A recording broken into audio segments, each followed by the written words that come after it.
Hello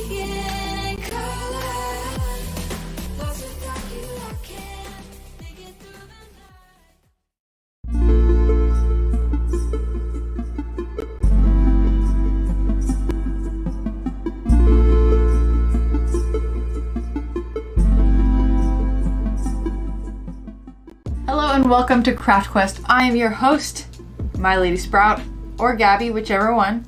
And today we are going to be making a Geb planter.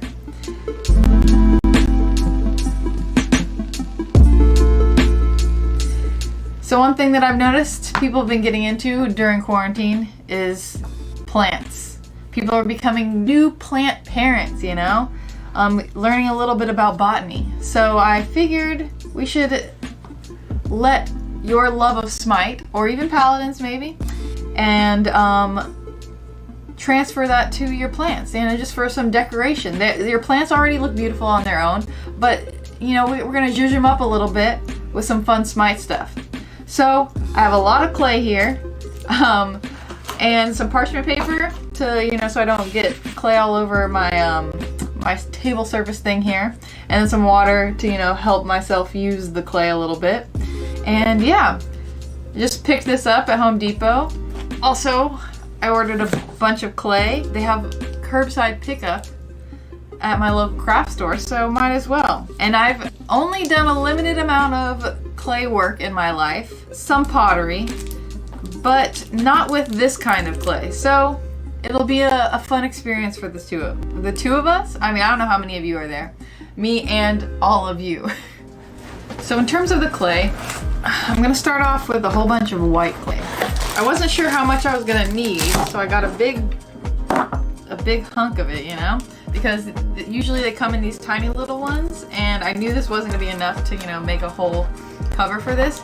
So what I figured is that this can be the base of it, and then we can like add this for detail, and then maybe even fill in some spots with paint. This is gonna be a journey, you know? I'm only gonna grab one of the blocks. And even this, I might be able to piece it out. I probably wanna piece it out.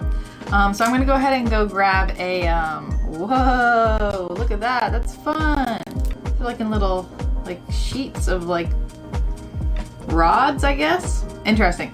I'm gonna go get a like butter knife so I can kind of cut this a little bit easier. And a lot of it is also a matter of just like working it with your hands, because right now it's kind of room temperature, and the more you know, warm it up with your hands, the easier it is to use. So I went ahead and got a little butter knife here, as well as a spoon for later. I figured it'd be good for making some sort of textures and using both sides of the spoon. You know, just different tools to be able to use. So we're gonna make a base out of this. Let me go ahead and cut this up. We're just gonna work with it, and I'm gonna basically just be putting this on it and kind of building a little structure around it. We won't make it too crazy big because I have heard that Sculpey doesn't shrink quite as much, but it might do like a 2 or 5%, you know, shrinkage. So we'll give a little bit of wiggle room just to be safe.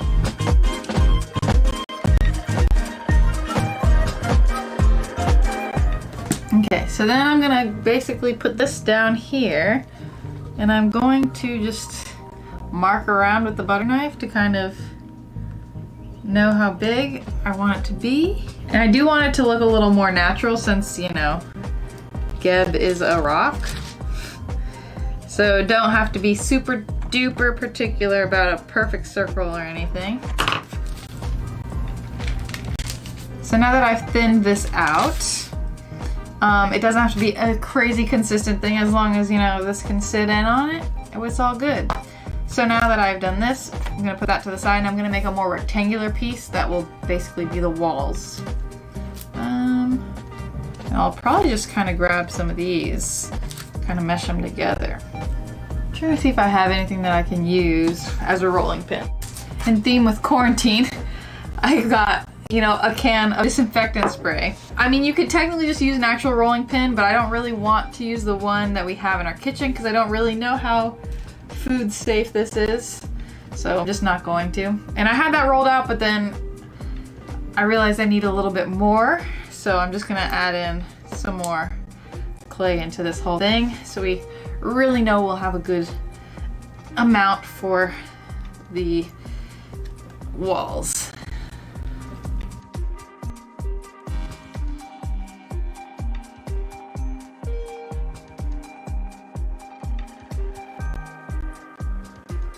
And huzzah!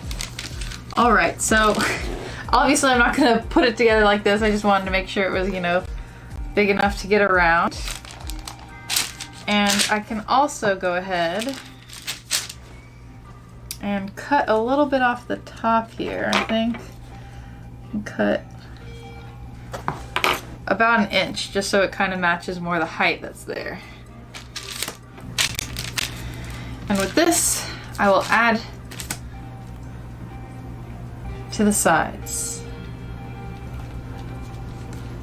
Not quite sure how I'm going to flip this. There we go. Okay, that stayed together fairly nicely. I'm just going to try and pinch it together on the bottom side here.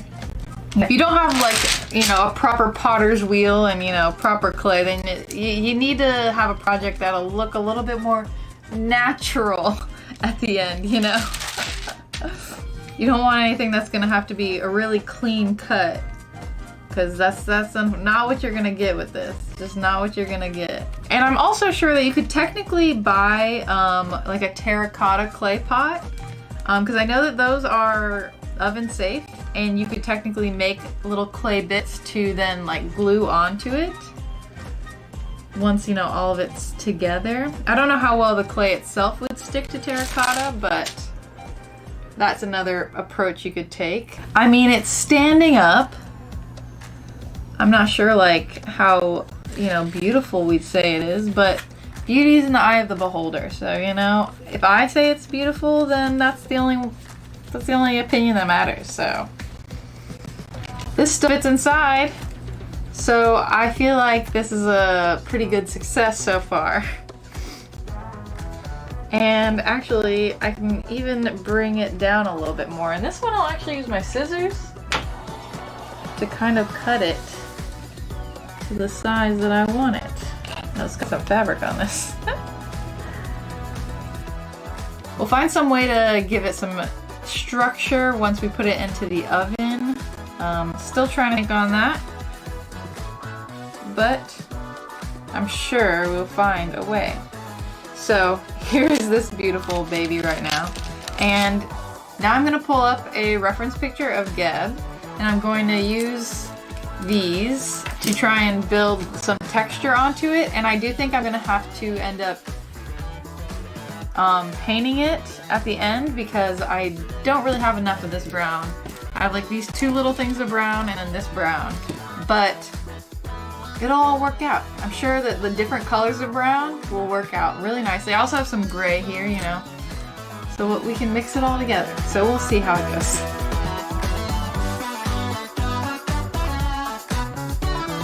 Here is basically the head with, like, I guess his shoulders. There's just like the two big rocks that kind of hang out in what would be the shoulder area. And I still want to put the little like pillars that are on top of there. But obviously his are floating, and this one I cannot make float. So I just kind of added them to the sides, and I just kind of took a hunk of clay and kind of put it on, and then I would put little pieces on top, because he is very segmented into little rock pieces. So that's kind of what I did. And here's his head. It's actually starting to come off. I think I have to add a little bit more clay on the inside on the back, so then it kind of gives structure. Also, that's kind of why I wanted to bring down here, and also added a little bit more clay to the front, just so there's a little bit holding it down underneath, so it doesn't just, you know, fall right off. And one thing I did notice with the spoon is when I go with the back of the spoon and I kind of just make little, you know, downward motions, then it really does give a rock-like texture to it if you kind of do it all next to each other. And then I am just gonna keep kind of adding on little splotches of, you know, texture, and then kind of bringing some more rock feel to it with this spoon here. And I'll see how it is. I also decided to just do it all in white. I started to try to put a little bit of the brown on, but there's so little of the brown that I don't think that it'll make a difference. So I'm probably just gonna have to end up painting the entire thing at the end, which is no big deal. You know, it is what it is. So I guess I'll just keep adding on clay.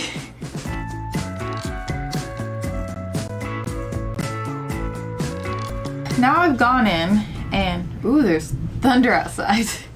So I've gone on and I've put on like little splotches basically of clay to act kind of as little sections of rock.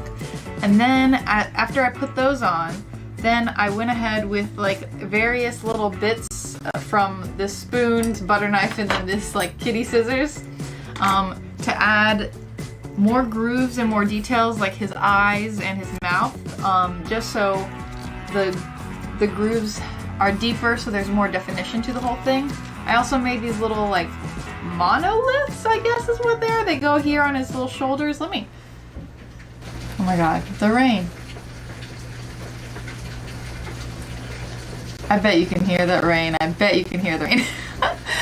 There will be rain in the background. So these little monoliths that are kind of on his shoulders, I made them, but they're gonna be gray. So I'm gonna bake them separately and glue them on afterwards just so I can paint them as two separate pieces. So yeah, now that I feel like it's pretty well defined, it's got a little bit of roughness to it, but I kind of like that because it looks more rocky to me.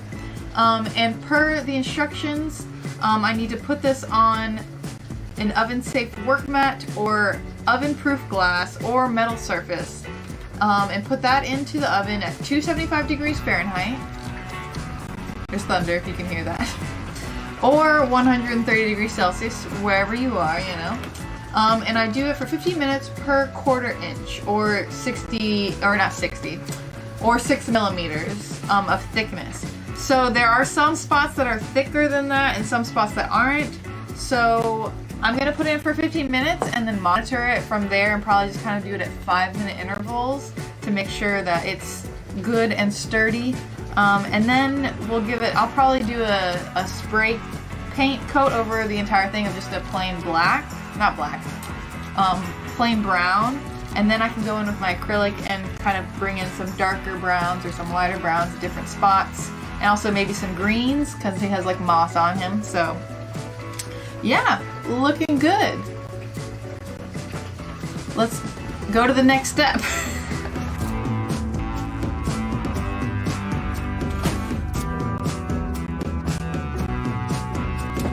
I put a coat of clear on at first, just so the main spray paint doesn't, you know, soak into the clay too much. And then I put a layer of brown spray paint on top of it over the entire thing. And once that was dried, I brought it in and I put black paint over into all the crevices and all of the little areas that need more definition. And I took a wet paper towel to wipe away the black on the surface, so then the black in the crevices stayed and give the whole thing more definition. And then I did a similar thing with a lighter brown, where I went in on all of the kind of higher points on the stone, and then I kind of blotted the paper towel on instead of wiping it away, so it kind of stays on and gives a little more texture to the whole thing. I also went ahead and put gold on his eyes to make them pop a little bit more. And then I went ahead and put 3 different colors of green, basically just on top of each other, starting with the lightest color, going darker, and I just kind of blotted that on with some paint to look kind of mossy. And then I just hot glued the monoliths on top with the gray paint on those, and I went ahead and did all the little detail painting on that too. And then it was looking freaking good. So here is the planter. I think it looks so amazing. At first I was kind of unsure of how it was going to turn out. When I was just carving it, I was like, alright, this is alright. And then I took it out of the oven and I was like, okay, this is looking alright. And then every layer I put on, it just looked better and better. So I'm very happy with how it turned out. And I think this one's like one of the coolest ones that I've done so far, in my opinion. And then all there's left to do is to put the plant in it. And it just like completes the whole look and makes it look like even more amazing somehow. So I'm very, very happy with this. I hope you guys try something like this at home, if you want to try something else in SMITE and Paladins, you know, lots of options. Take pictures of it, send it my way. And yeah, even if you want to do some of the past crafts that you haven't gotten a chance to and you got some extra time, go for it. Just, you know, message me those pictures, or not message, tweet me at My Lady Sprout on Twitter. Also, tweet me any ideas you have for any future episodes, because, you know, I'm still here, still doing them, so I'll see you guys on the next one. Bye!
Hi everyone, and welcome to the High-Res Community Art Show. It's me, your favorite stay-at-home mom, Anna Buns. And with me today, I have a special guest.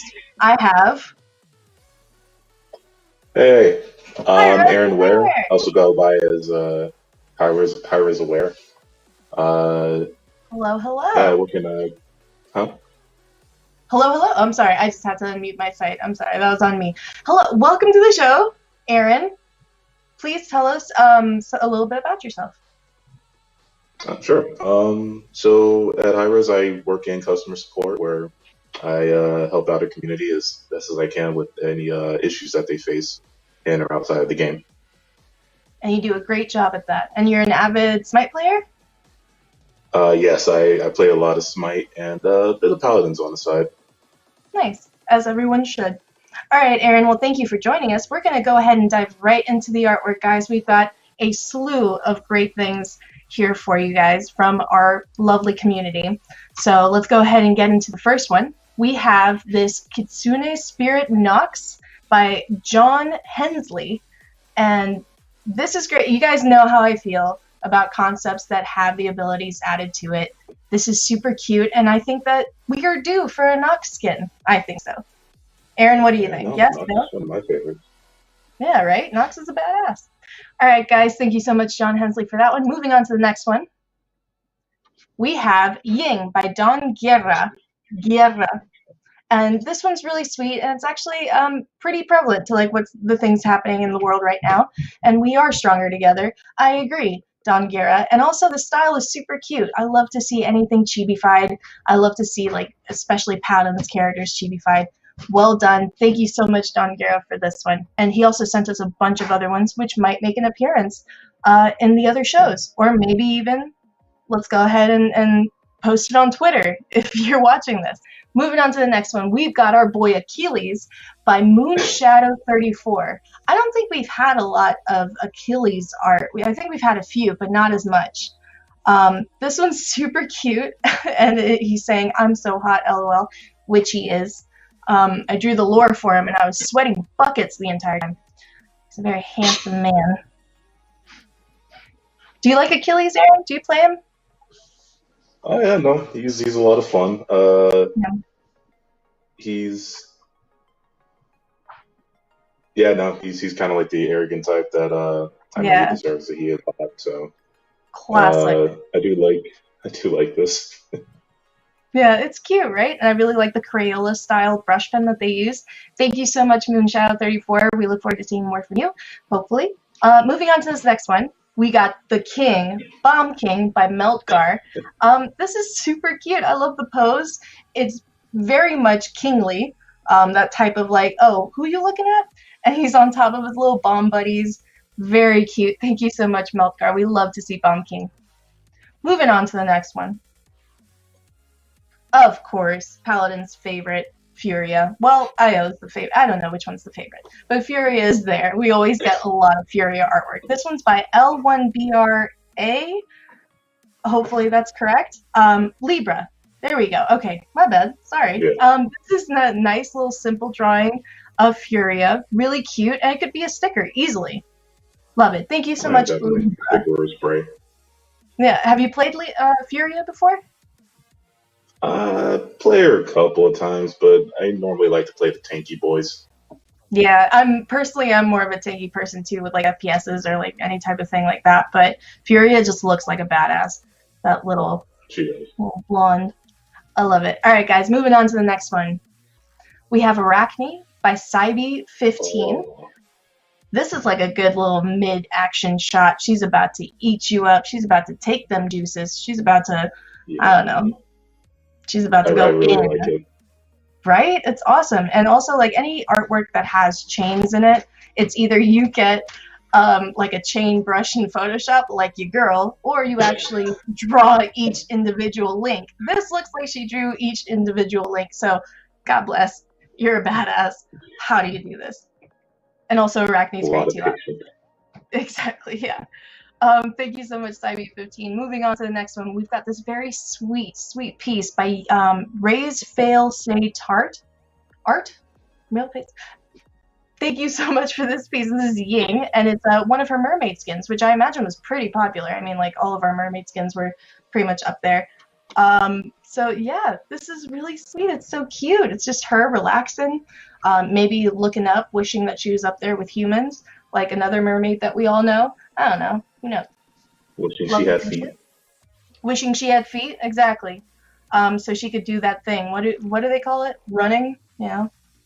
Classic. I wish she had a little crab friend. Oh, that'd be cute. A little crab friend. Anyway. Maybe. Yeah. That'd be so cute. Anyway, thank you so much for this, Ying. Moving on to this next piece, we have an animation for you guys. This is an IO leap. So it's IO leaping, and this is by Friendship. Really cool. Oh my god. How many frames did it take for this? That's what I want to know. Never tried animation before. It's pretty, it's fairly complicated, but it's pretty fun if you like use Photoshop. I've been wanting to try Toon Boom and a slew of other things, but yeah, it's pretty fun. You just gotta keep in mind, every frame and everything like that. So I think this is really cute. I love it. She actually, Friendship, they gave us another one where it's Maeve flipping a knife over into her hand. She had it like this, and then she flipped it over, and it was really cool. So thank you, Friendship. I hope to see more from you. We would love to see more of these animations. Yeah, good Moving work, on to the next one, we've got a steady stream of Paladins art here. We've got Dredge by Meltgar. And this one's cute. And also relevant to, a certain tackled friend that we've got coming up in the patch update show in a little bit. This is a perfect sticker, honestly. Scuttled. I love it. This is so cute. And it's also interesting to see Dredge in such a cute way because he's such a foreboding character. He's such an intimidating guy. This is really cute. Thank you so much, Melkar. Right? Can this be a sticker? Oh, look. No. I'll put it on the shirt as well. Yeah. Oh, yeah. On a shirt. We got a lot of designs that would be like on a shirt. Chef kisses. All right, thank you so much, Melkar, for this one. I want to see more Dredge, y'all. Give me some more Dredge. He's such a cool, intimidating character. So this next one is Aphrodite by Chriselle Sen, and this is a concept for a high elf archmage Aphrodite skin.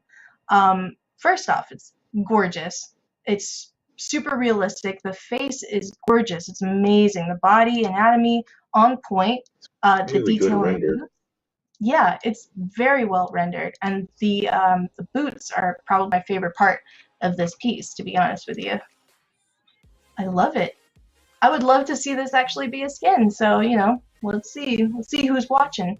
But thank you so much, Chriselle Sen. Keep sending in those concepts. You guys know how much I love concepts. This next one, of course, we had to have some IO drawings, and this is by Hey Silverna. Super cute, like really nice little anime style. And like I said in the last show, Aaron, I mentioned that like Io is one of those characters that you can really just draw, and a lot of people in the community have drawn Io in their own style and kind of made it their own. And I don't know, something about her, like all the different styles that people have used to depict her has been like such a treat. A treat. No, I mean, like, I get like a Sailor Moon vibe from her. Absolutely. Pretty, I really wish that was part of her kit. Just her changing. She's just hanging out, relaxing, and then all of a sudden she changes into this character. Amazing. Thank you so much, Hey Silverna. Moving on, guys. We got a lot to go through. We've got this Ash by Art by Pointus. Oh, yeah. Never give up, never surrender. Amazing. Hell yeah. Moving on, guys, to this Pride Knight Achilles by M. Shining Catch Me. This is amazing. This is the kind of content I want. And contact, those ads are looking real nice. This is so cute, and I love it. And just in time for Pride, looking amazing. I love the options that you've given it. Armor, no armor, practical. It's okay. An arrow isn't gonna hit him. It's fine. Thank you so much. Yeah. For this one. Moving on to the next piece. We've got Furia by Moy Player 01. Of course, Furia, enough said. She looks amazing. I love the hand about to grip the sword. Gorgeous piece. Thank you so much, Moy Player 1. Moving on, we've got Nike from Neon Flash Kuzi. She's doing a little heart thing. Love it. This is another design that would be excellent on a t-shirt. For real. I like little tints on the wings. Yeah. Oh yeah, for sorry, sure. the yellow tint. That's really well done. Thank you so much, Neon. Moving on, we've got another IO piece, and this one's great. This one's hilarious. This is by Rizere Garat. And apparently IO is one of those characters that is constantly being asked to heal people. So I love it. This is why I don't play the healer. Yeah, the look on her face. Oh my god, I love it. Thank you so much, Rasere Garat. That's amazing. Moving on, guys. We gotta get through these. I want to show all of them off. This is Mulan by Cybe15 again. We just love her stuff. So good. Thank you. And then with that little, I imagine a lotus flower behind, maybe, possibly? Or just some sort of flower design in the background. Yeah, and then with like the cherry trees. Gorgeous. Really good job. This is amazing. Thank you so much, Cybe15. We're obviously big fans of your work. Moving on to the next one. We've got Vivian and Corvus. Corvus was the most recent Paladin's champion, correct? I think so. Yeah, that's right. It's the most recent. Yeah. Shout out to Casey and Alacrity Art House for doing one hell of a job with his card art and everything like that. This one's by Bit Mesmer Kep. I am so bad at these names. I'm so sorry.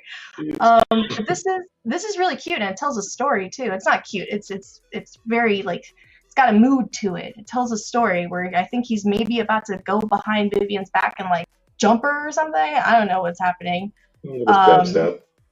Yeah, I like it. Are they like allies? Aren't they allies? I think they work for the Magistrate. I'm not 100% on Paladin's lore. Gotcha. Well, still, you know a lot more than I do. Moving on to the next one. Yes, love to see it. Some Jamoja fan art by John Hensley again. We love you. We love you on the show. This is really cute. Nice little bust drawing of her. Really excellent rendering on those cheekbones. Girl, what kind of highlighter are you using? I dream of it. I dream of cheekbones like that. Thank you so much, John, for this great piece. You love to see Yamoja being represented. She's such a badass character. Really excellent concept for her, too. Moving on, again, we've got an IO piece by my God. Yeah, this one like could be card arts. The composition on it, like having the fox trail around her, creating an arc above her, really cool stuff. The shimmer on all of her metalware, excellent. This is really great. Nice highlight. Oh my god. Yeah, oh, and the lighting, of course, is great.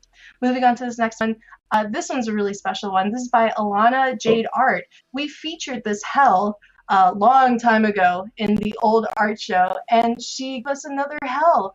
And she gave us a really nice, sweet, inspiring note underneath. And if you're watching, love you, and thank you so much for continuing to create and to draw. Your new hell is amazing. The other one was great too, but it really shows that you've leveled up in this one. Really great job. Yeah, Thank man. you so much. Keep This is pursuing it. awesome. Tell ya. Oh, Oh, yes, dude. I've been wanting to show you all this. By our own Rob Draws. He should be our own. He should be hired immediately on the spot. He has given us such amazing skins. This is a Serket J Serpent, obviously a Mayan's take on Serket. Just look at it. I don't have to say anything about it. Aaron, like, look at it. I'm speechless. Right? Like, Oh my god. so much I love detail, amazing Serket. rendering. Just Oh, excellent rendering on everything. The gold and the little snake butt. I love it. The snake tail. Oh, it's so good. Not much else to be said, honestly. Just follow all of these amazing artists, guys. We've got so much stuff. This next one is a Vivian Ex Machina concept from Chief Fei Wong. Badass. Another one after the other. This is great. okay. Oh my god. This is really cool moving pieces, which I imagine float around her, or breaking off of her. Either way, really great job. Thank you so much, Shi Fei Wang. Moving on, we've got yet again, another IO by Acel, and this is a great style. She's blowing everybody a kiss. She's got a really cool little dress on, little Lolita style. Color, really light and pinky. Really nice pastels, too. Thank you so much, Acel. Moving on, we got Soul and Merlin by Moonshadow 34. I think it was already established that Soul and Merlin were a thing from our last challenge, which was like coupling. I like it. I'm okay with it. I am A-okay with it. I think it's cute. I love his face. He's like, oh god, protect me. Thank you so much, Moonshadow 34. This one's great. This next one is a Furia concept by Leo 1995 Lotus. And yeah, this one's pretty badass. It's got like swords coming off of her, maybe as wings or something. Yeah, I think they might be depicting her wings. And all the shading, and this seems to be a traditional piece. So kudos to you, sir. What a great piece. What a great style. Moving on, we've got Hell by Pink Starburn. Oh. This is a concept I really like the second I saw. This is for Moon Priestess Hell. So of course you've got the dark and the light. This would be a T5. But this is gorgeous. This is amazing. Ugh. Really great job. Thank you so much, Pink Star. We've got another set of concepts for you. We've got a Persephone, a Summer Vacations Persephone, and a Tropical Dancer Hades by Nekui.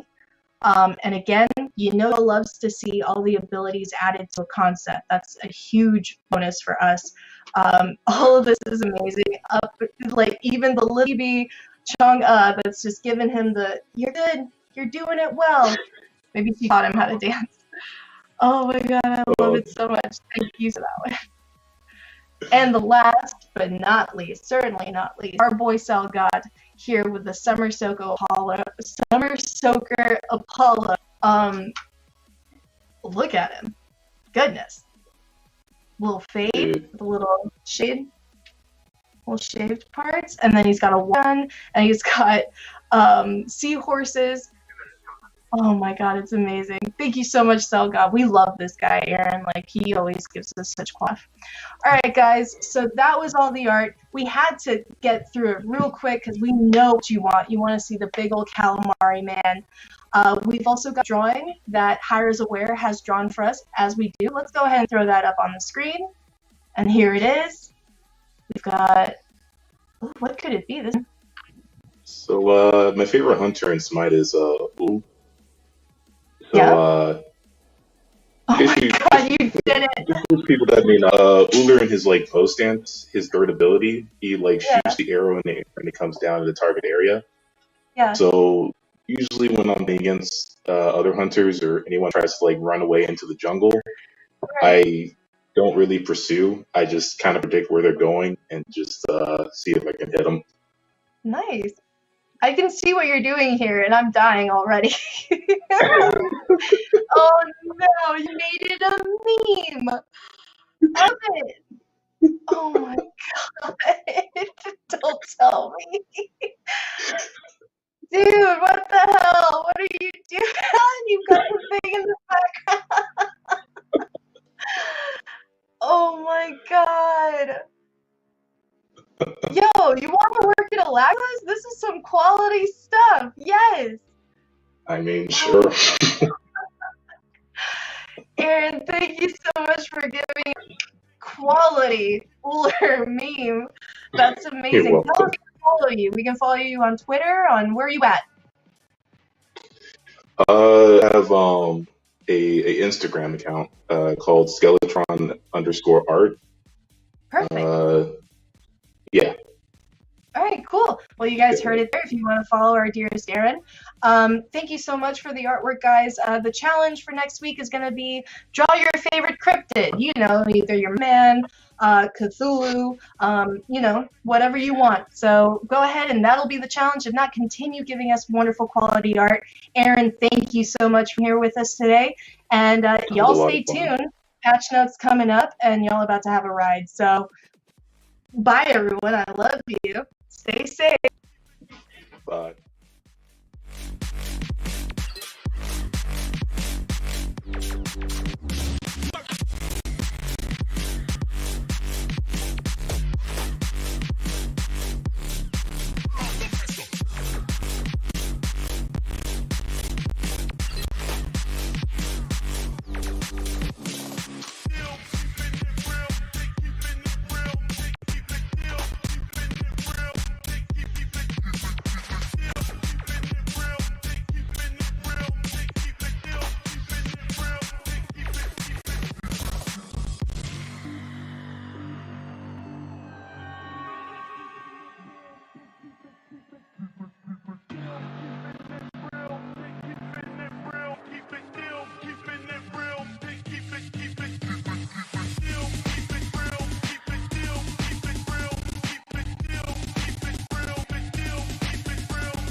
Follow the vine, count the leaves to the root. Trace back the lines and you will find out the truth. Take back the time that you have spent being right tuned. As you change, the days will follow every step you take.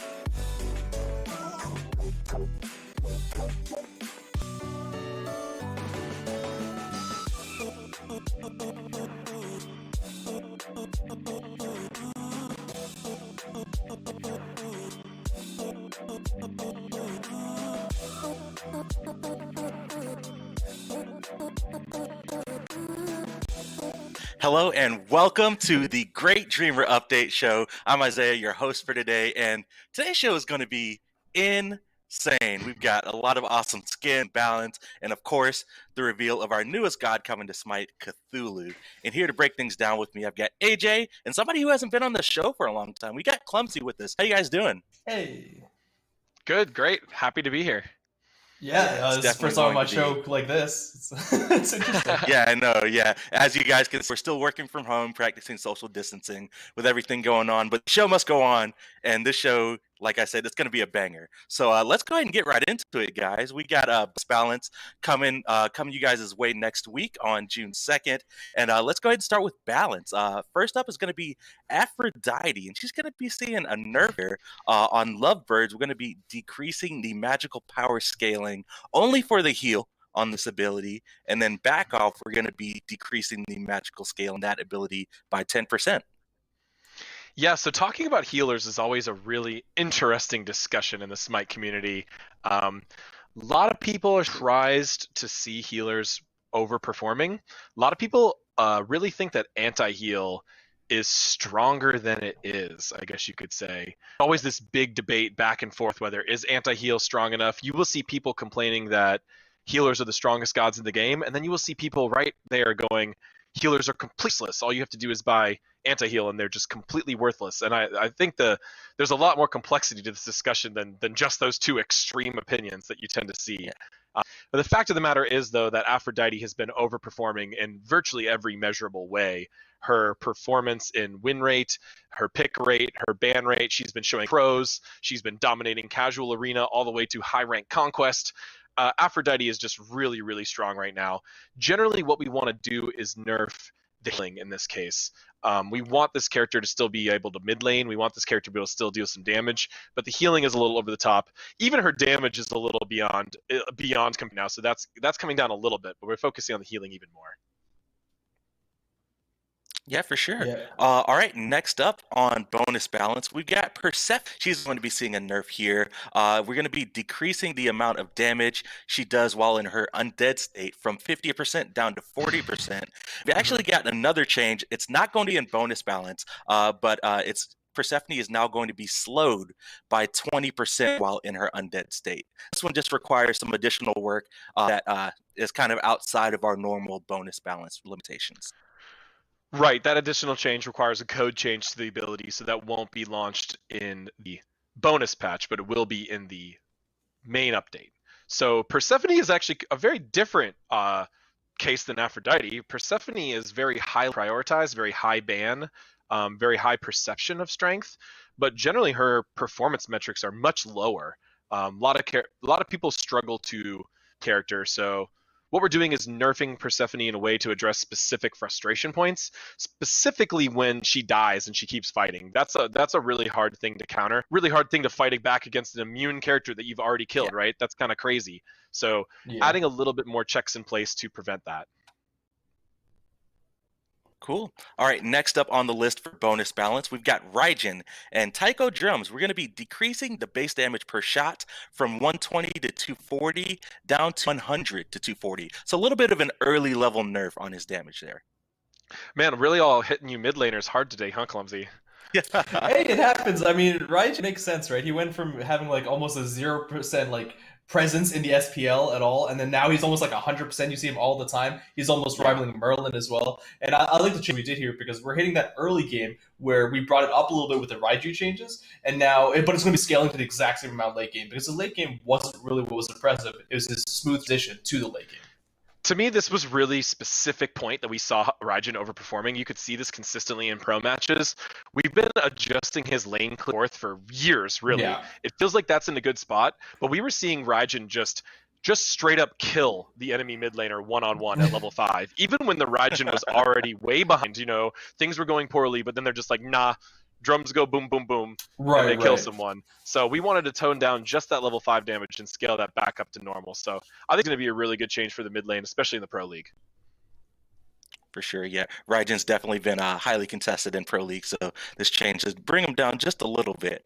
And then we only got one more for bonus balance. Bonus balance is kind of short this week. The last change is for Shivalanke, going to be seeing a nerf to branching bola. And we're going to be decreasing the damage on the bolas from 40% to 35%, and then also increasing the mana per shot. So keep in mind, bonus balance a little bit shorter this because we nerfed 9 of the top meta gods last update. We went really hard on it.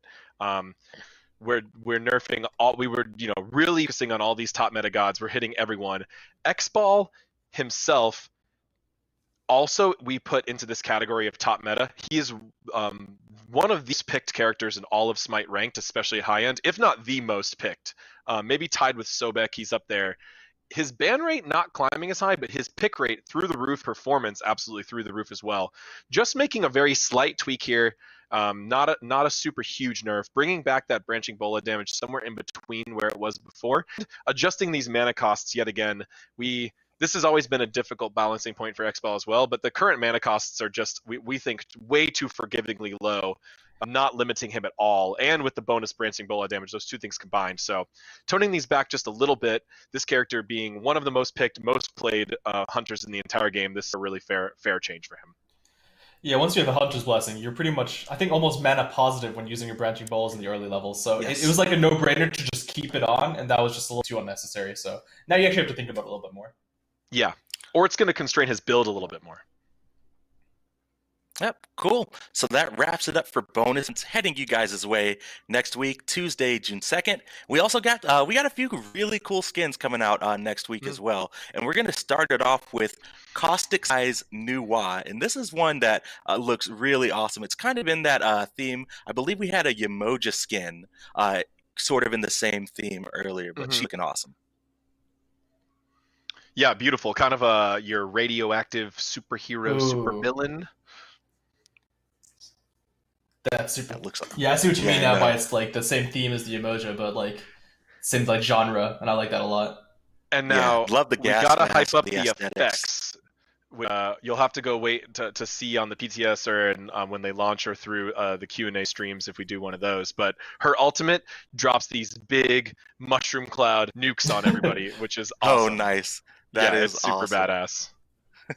Sweet. All right. Next up, we've got Vamp Tech Camazotz. And Camazotz hasn't had a skin in a very long time. And this one is absolutely amazing. Like, look at this. This card art is awesome. I love this. The card art really does an awesome, gives you that kaiju versus mech like grand Yeah, scale. exactly. And we were really excited to try a mech on such a non-humanoid, unique character shape.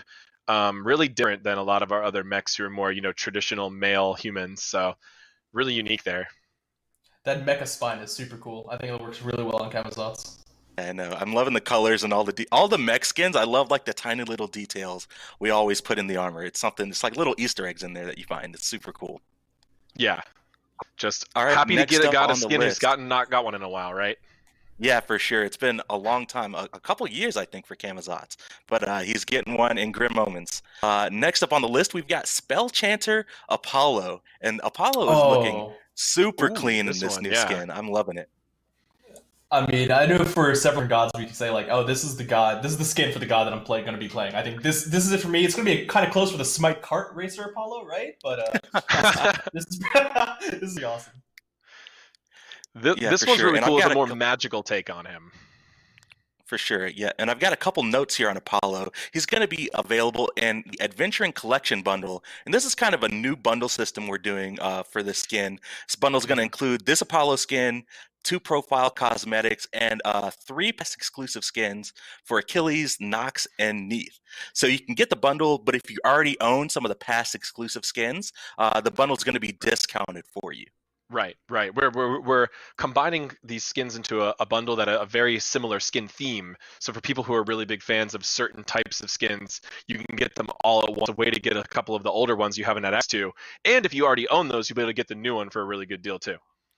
Exactly. And if you don't want to purchase the bundle, you'll still be able to get Apollo direct, just like we've been doing for all of our exclusive skins recently. Oh, nice, awesome. Cool. All right. And then last up, we've got Wave Rider Awheelish. And the community has been asked for summer skins for a long time, and we are happy to deliver. This one is super awesome. Nice. Summer skin, yeah. So a lot of people miss the summer of Smite of the old days, and we want to do a summer skin this summer. So this is our premier summer skin of 2020 on that awesome jet ski. Oh, This Wave that's Rider really is cool in the awesome. game.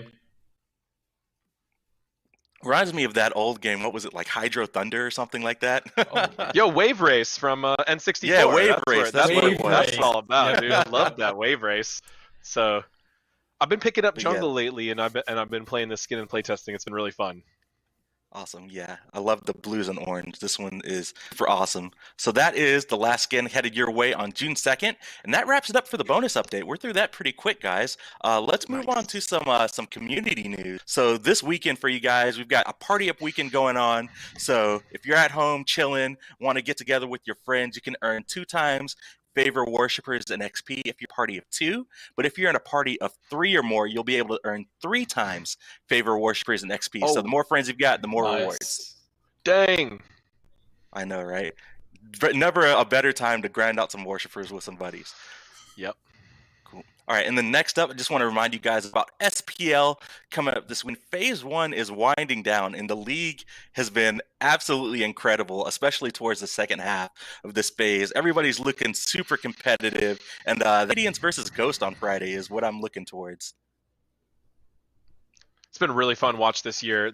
All of the games feel really close. I feel like it's this land is going to be anyone's. Yeah, it's going to be absolutely amazing. Cool. All right, and then a couple of notes for some stuff that's coming you guys' way. Next patch, we've got another bundle from Red Bull Records. We're going to be featuring the band The Aces. They're going to be having a music theme, jump stamp, cosmetic avatar, all that cool stuff. And then also, if you guys missed out on some of the past Red Bull Records stuff, we've got the Red Bull Records music chest that you guys can roll and able to unlock all of those past music themes for like AWOL, Beartooth, Flaws. I know a lot of people been loving rocking those music themes, especially AJ and his AWOL Nation.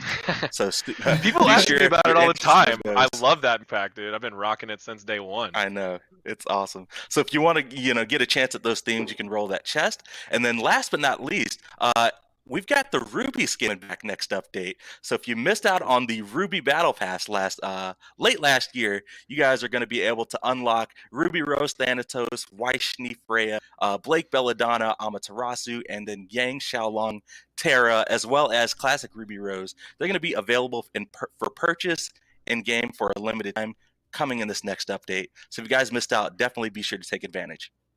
Mm-hmm. Cool. Nice. That wraps it up for community news. And speaking of Ruby, if you guys aren't familiar, we've got a trailer to show off for you guys. We'll be right back after the break.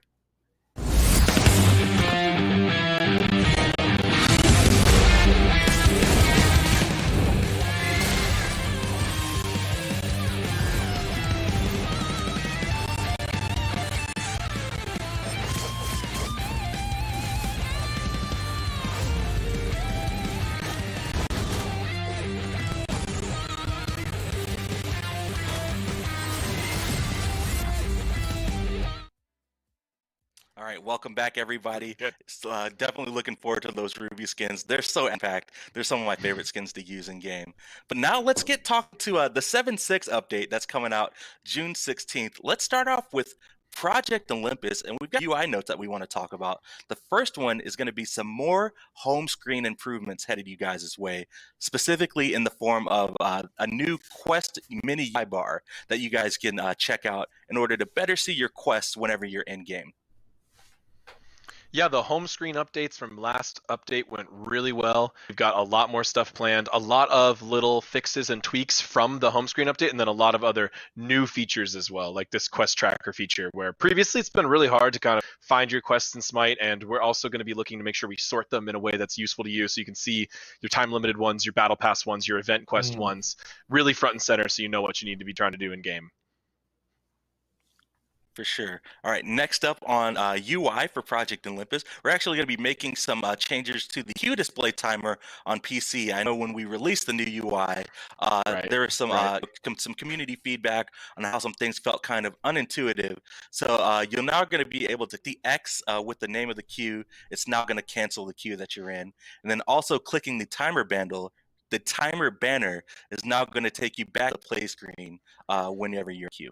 Right, we split that one button into two buttons with more specific functionality for the two. It's really nice. It's a good improvement. All right, next up on Project Olympus, we've got a gameplay change, and then this one has been talked about. Olympians, community feedback, everyone. We've added numbers to the health bars for jungle monsters. Yeah, so right there above those red health bars, you can see the real-time current health of the jungle camps. This will help you make sure you use the right amount of abilities or attacks, or help you if you're in a sort of combat situation with another team. You need to secure it. This is the real-time feedback you're going to need to do that really skillfully. Also applies to minions in a really interesting way too, which you can see them on certain lane minions, whichever one you're currently targeting. So with your basic attack, it'll pick like closest to center, front and center of you, and show you the health on that one. It's really nice. It's a really helpful feature. Awesome. Yeah, super happy to get that in game. But let's go right into balance, and we're going to start off with game modes. And we've got some changes to duel up first. We've reduced the level factor and respawn times 50%. We've increased the match time factor by 30%. And then we've also capped the maximum respawn time at 45 seconds. So this is kind of a hard one to understand just by looking at the numbers. The duel feedback we were receiving is that players who were actually winning the duel were being punished too much by the respawn timers for being ahead, right? In Smite, generally, we do a little bit of snowballing and counter snowballing feature, right? And the way respawn timers work, you're ahead, your respawn timer is going to be longer than the player behind. So we're maintaining that truth. Like if you're ahead, your respawn timer is still going to be a little more than the player, but we're significantly reducing it, making it closer. So we don't punish the player who's ahead so much. This is what we want to make sure that players who are being aggressive in duel and attacking and fighting and going for objectives aren't going to really punished just by one mistake in the late game when they've been ahead the whole time. So this is going to be a small change, mostly geared towards the feedback we've gotten from a lot of Olympians and duel streamers. So we really appreciate that feedback. Yeah, for sure. All right, next up, we've got change to Conquest here. Totem of Coup, we're going to be increasing the team-wide bonus from 20 to 25.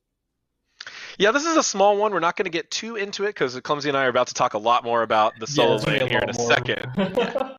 We want to encourage aggression, and we want to make it feel like gaining an advantage in the solo lane actually matters overall the scope of the game. So we're increasing the reward from this div a little bit, but we have other things to go along with this concept. Cool. All right. Speaking of solo lane, let's get right into it. We're going to move on to items. This is a big Warrior's one. Blessing up first. Do you guys just want to take the reins before I read off all the bullet points and kind of give some preface?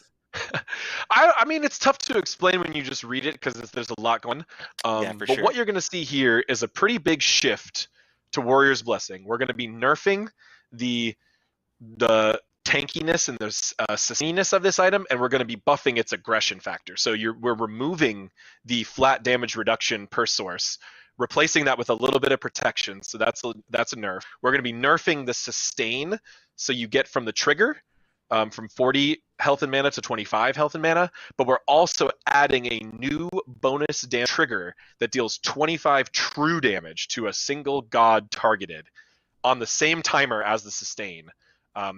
It's a really big change to a blessing, so this could have really widespread meta impact. But what we're doing is we're doing this to focus on the community feedback that solo lane doesn't feel impactful and doesn't feel like you can really get a lead or get ahead.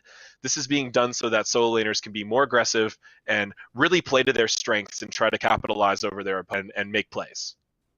Yeah, this is something that we've wanted to do for a little while. Previously, with the other iteration of Guardian's Blessing, it was a little bit harder because that's what people would fall back onto. But now that we've sustained off that, so you really are incentivized to be with another person in your lane, we don't really expect to see that many Guardian's Blessings back in Soul Lane, if at all. But I mean, just based on our play experience, we can see that there's a lot more lethality in the Soul Lane, and it's making it so that people can actually die there a little bit more often. And especially when a jungler comes to gank, it's something that you can actually do that's a little bit more feasible than before. So this is just the start.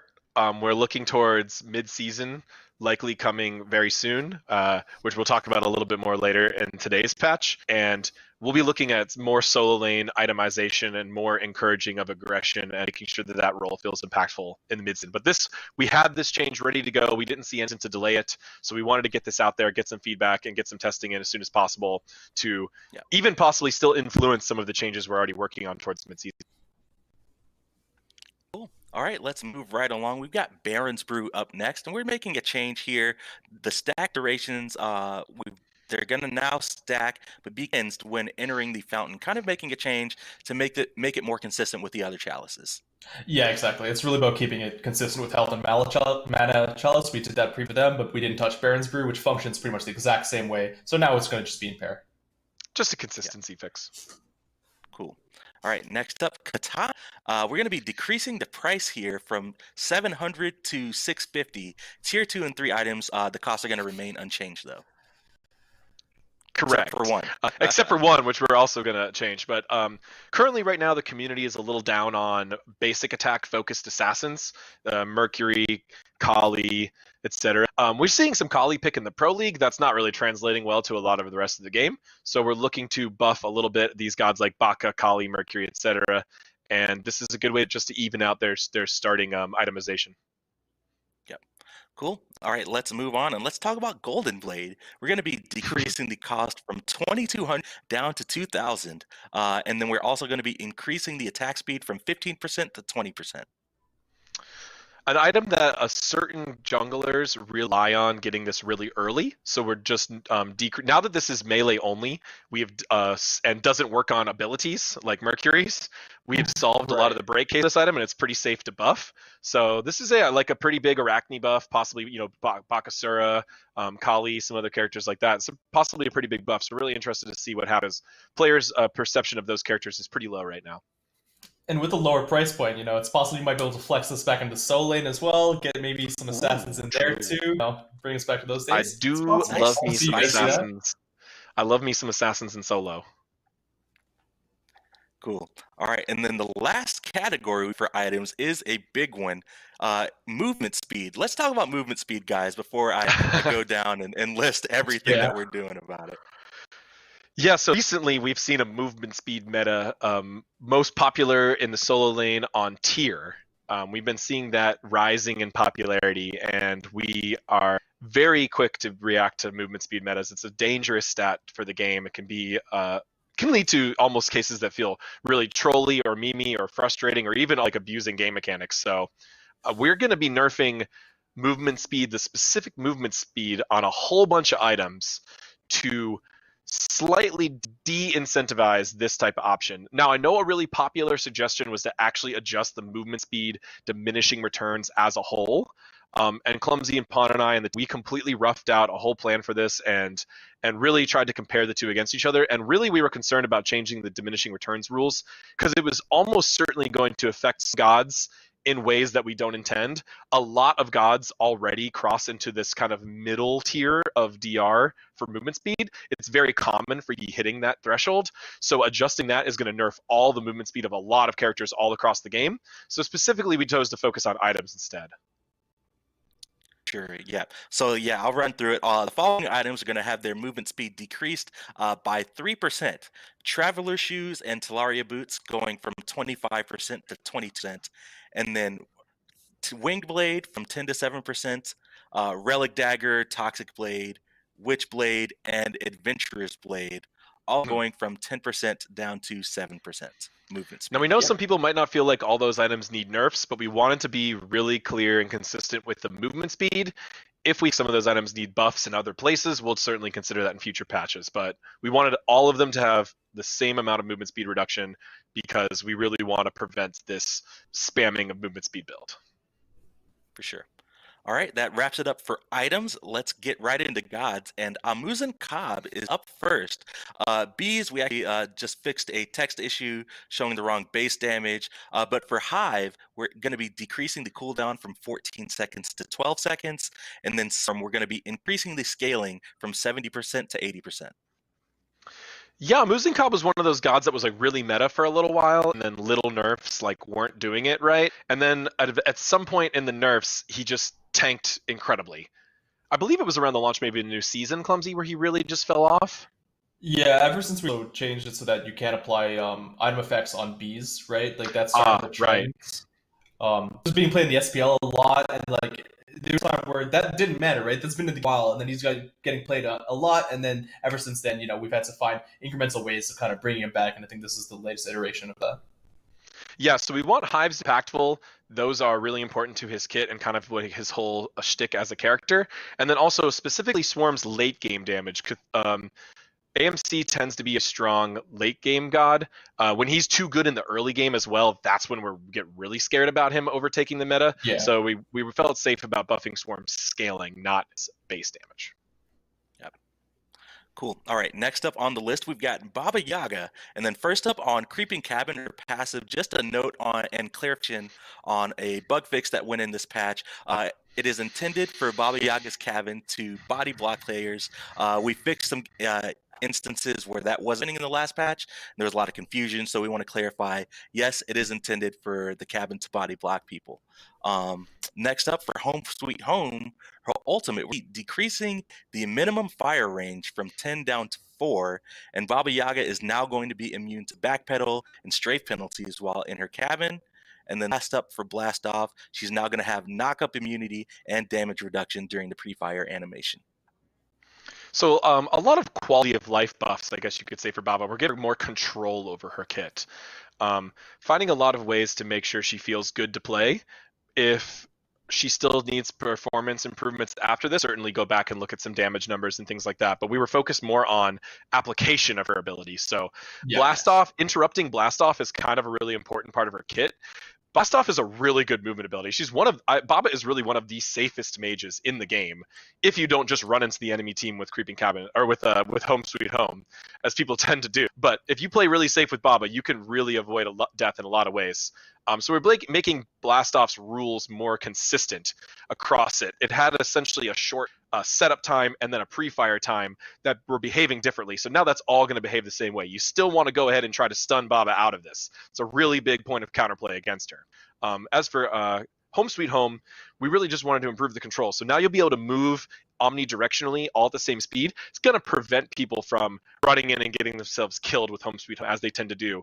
And then also, if you happen to get dove while you're in the cabin, you'll be able to look more down right at Baba's feet and throw those projectiles point blank, which is a really strong strategy if you get collapsed on, actually. Yeah, for sure. Cool. All right, next up on the list, we got Kronos. And Kronos is the first of a lot of magical ADCs seeing some quality of life changes, and a couple of them seeing some additional buffs. But for Kronos, we're going to be increasing the basic attack style speed from 100 to 110, and then accelerate. We're going to be increasing the movement speed from 15% to 20%.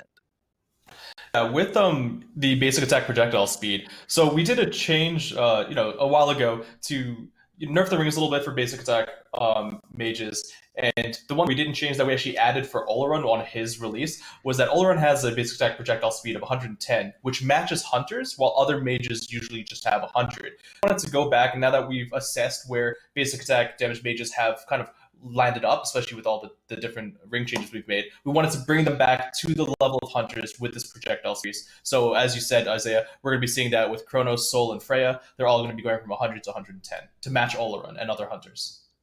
Interesting note on accelerate is it ramps up to a certain movement speed as well. So we're just increasing the lower end. It's not increasing the top end of Kronos, but it's giving him a little bit more of a boost at the start. Kind of a staple of Kronos. And since we're nerfing all those other movement speed items, it seems somewhat safe to give this, because this is a god who specifically relies on that movement speed. Seems like a safe shift to us, and we haven't seen Kronos much in the meta lately, so we're trying to give him a chance to come back. Cool. All right, speaking of somebody who hasn't been in the meta for a little bit, we've got Fenrir up next. Brutalize. We're going to be decreasing the cooldown from 14 seconds to 12 seconds. Yeah, this is like a small change, but this is his primary jungle clear ability. This is a high damaging ability. I think the pro Fenrirs out there would definitely say that his leap is more key to PvP combat, because Brutalize can often get you in trouble, can get you, get interrupted, etc. But still, a 2-second cooldown change on a key ability, we expect to see him rise up in the meta for sure. And Fenrir has just been really nowhere to be seen lately. It's almost like we never even released him. Yeah. So it's kind of good to unleashing him over here now, unleashing his brutalized capabilities. I mean, we've given him a lot of quality of life changes with his runes over the last years, basically. True. And we do, people are just like, this is going to be it. Now he's going to be really strong. And then they play him for a little while and, it drops back down a little bit. So the cooldown, I think, is going to be a nice change, especially like you said, for this jungle clear. Yeah, I hope we see more of him. I mean, and not in support, I guess. Although that was pretty cool too. Cool. All right, next up is on the list, we got Freya. We talked about it a little bit earlier, but she's getting the same change that Kronos got, increasing that basic attack projectile speed from 100 to 110. And then after Freya, we've got Ganesh. Turn of Fate, we're going to be making a change here. Hitting an enemy god with the ability is now going to provide 2 stacks instead of 1. Yeah, a lot of really comeback we've been getting for Ganesh for a long time is that his Turn of Fate is not nearly as good in team fights as it is in lane, because it's much harder to get the full stacks. So now we're giving you double the stacks for hitting God. You'll be able to actually power up your team more often. I'm really excited about this change. Surprisingly, we have seen slightly more Ganesh in the Pro League than we had all earlier this year, and around the time we were adjusting this change. But this should be a really good change for your average Ganesh player, and I believe the Olympians were definitely a big factor in pushing for this. Yeah. Cool. All right, next up, Guan Yu getting a little bit of a quality of life change to his passive Painless.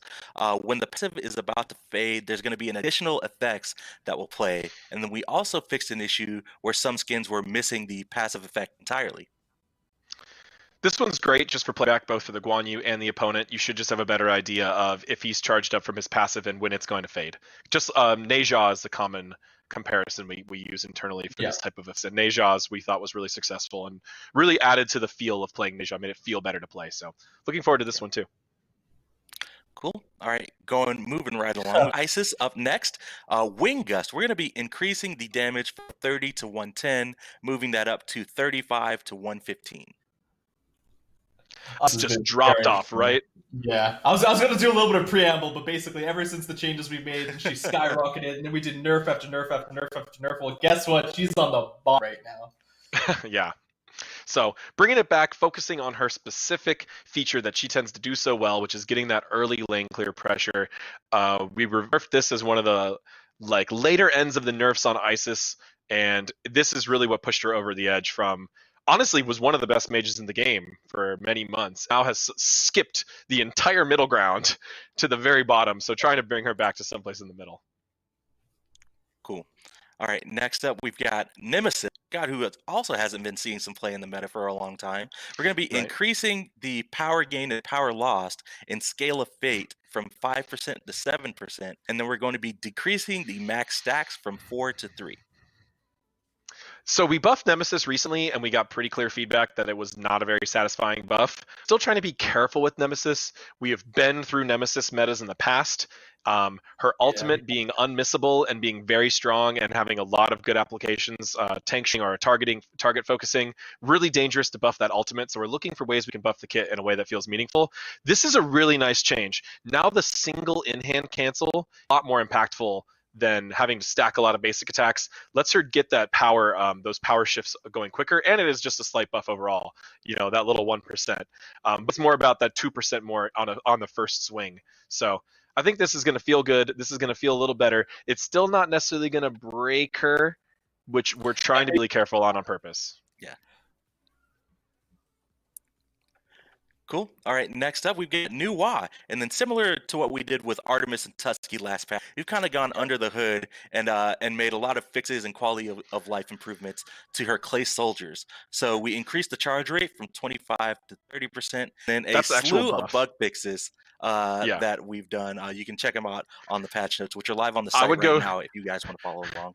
Yeah, let's not read these all individually. There's a lot of things going on here, but it's essentially the full Tusky brain surgery, but on Nuwa's clay soldiers, along with an actual charge range buff. Mostly for quality of life and for feel, because that was making it feel like the minion should charge, but then they weren't. So you'll see here a whole wide range of changes. She's a lot better. For sure. All right, next up on the list, we've got Soul. She's getting that magical ADC change that Kronos and Freya got, but also we're making it to Unstable Manifestation. We're going to be increasing the magical power bonus from 0.8% to 1%. Similar story as Isis, right, Clumsy? Yeah, I mean, not only that, but like when we did those initial Unstable Manifestation nerfs, right? Because this is kind of a revert I think we did a while back. We brought back half of it. We didn't bring up this part specifically, but we noticed that recently we gave Soul quite quality of life changes. We even buffed her ulti a little bit in the speed of that. But what she really was missing was still scaling on her passive, which allows her to make her basic attacks just a little bit more chunkier, which she just needs to be able to continue throughout the game. Yeah, this power bonus, we were nerfing a lot of parts of Soul kit bit by bit. We nerfed this passive in a bunch of different ways, and that just took Soul way further than expected. We've been kind of slowly bringing her back. We think this is going to be a really nice place to bring her back right here. I think Soul as well will probably be the one that benefits probably the most from the basic attack projectile speed. I know when I play Soul and Freya and Kronos, I don't really notice that slower projectile, but definitely with Soul, there's something about like the effects changing, the more the passive you have as well, that the speed will really help that feel better. Yeah, for sure. All right, next up on the list, we've got a Guardian. We've got Terra, and we're going to be decreasing the pre-fire time on the first basic attack in our hit range from 0.5 seconds to 0.3 seconds. This is a small quality of life buff. We're really looking to make the character feel better to play. We also look at other characters that have a similar issue. Characters with really long pre-fires on their first basic attack, and you start attacking, and it starts slowing you immediately, right? A lot of times you're right on top of someone, and you start punching, and it slows you, and then you miss. And it feels really bad. So Terra is the first one. Terra, always pretty interesting balance discussion. She's generally pretty popular in the Pro League, generally not very popular and not doing super well anywhere else. So people often, buff or nerf her, people are mad at you. But we really wanted to focus on feel and quality of life. And since Terra's basics are really important to hit because of her passive, this was the first god that we chose to look into this. But we were all evaluating a lot of other gods, and we might do this in the future. Regardless of balance point, we might do this as a way of just quality of life and better feeling abilities and better feeling gods. All right, last up on the list for gods, we've got Zhang Kui, and we're going to be making a change to Demon Bag. We're going to be decreasing the max souls from 60 down to 40, and then also increasing the magical and physical protection per stack from 0.5 to 1. So the total protections are going from 30 to 40. So big buff here. Through revert. Yeah, I was going to say, this feels like the revert that we did. Honestly, time's been going pretty crazy. So I think it was last year, right, where we had the crazy dual lane meta. There was just mages everywhere in the SPL. This was one of the reasons why we actually brought the nerf to Zhang Kui. But now that meta is like just been gone for a long time, we wanted to bring this because he's just been non-existent, and we think this change was actually pretty impactful to help him out in the mid lane. And maybe Yeah, we're looking at characters that were nerfed because of specific metas.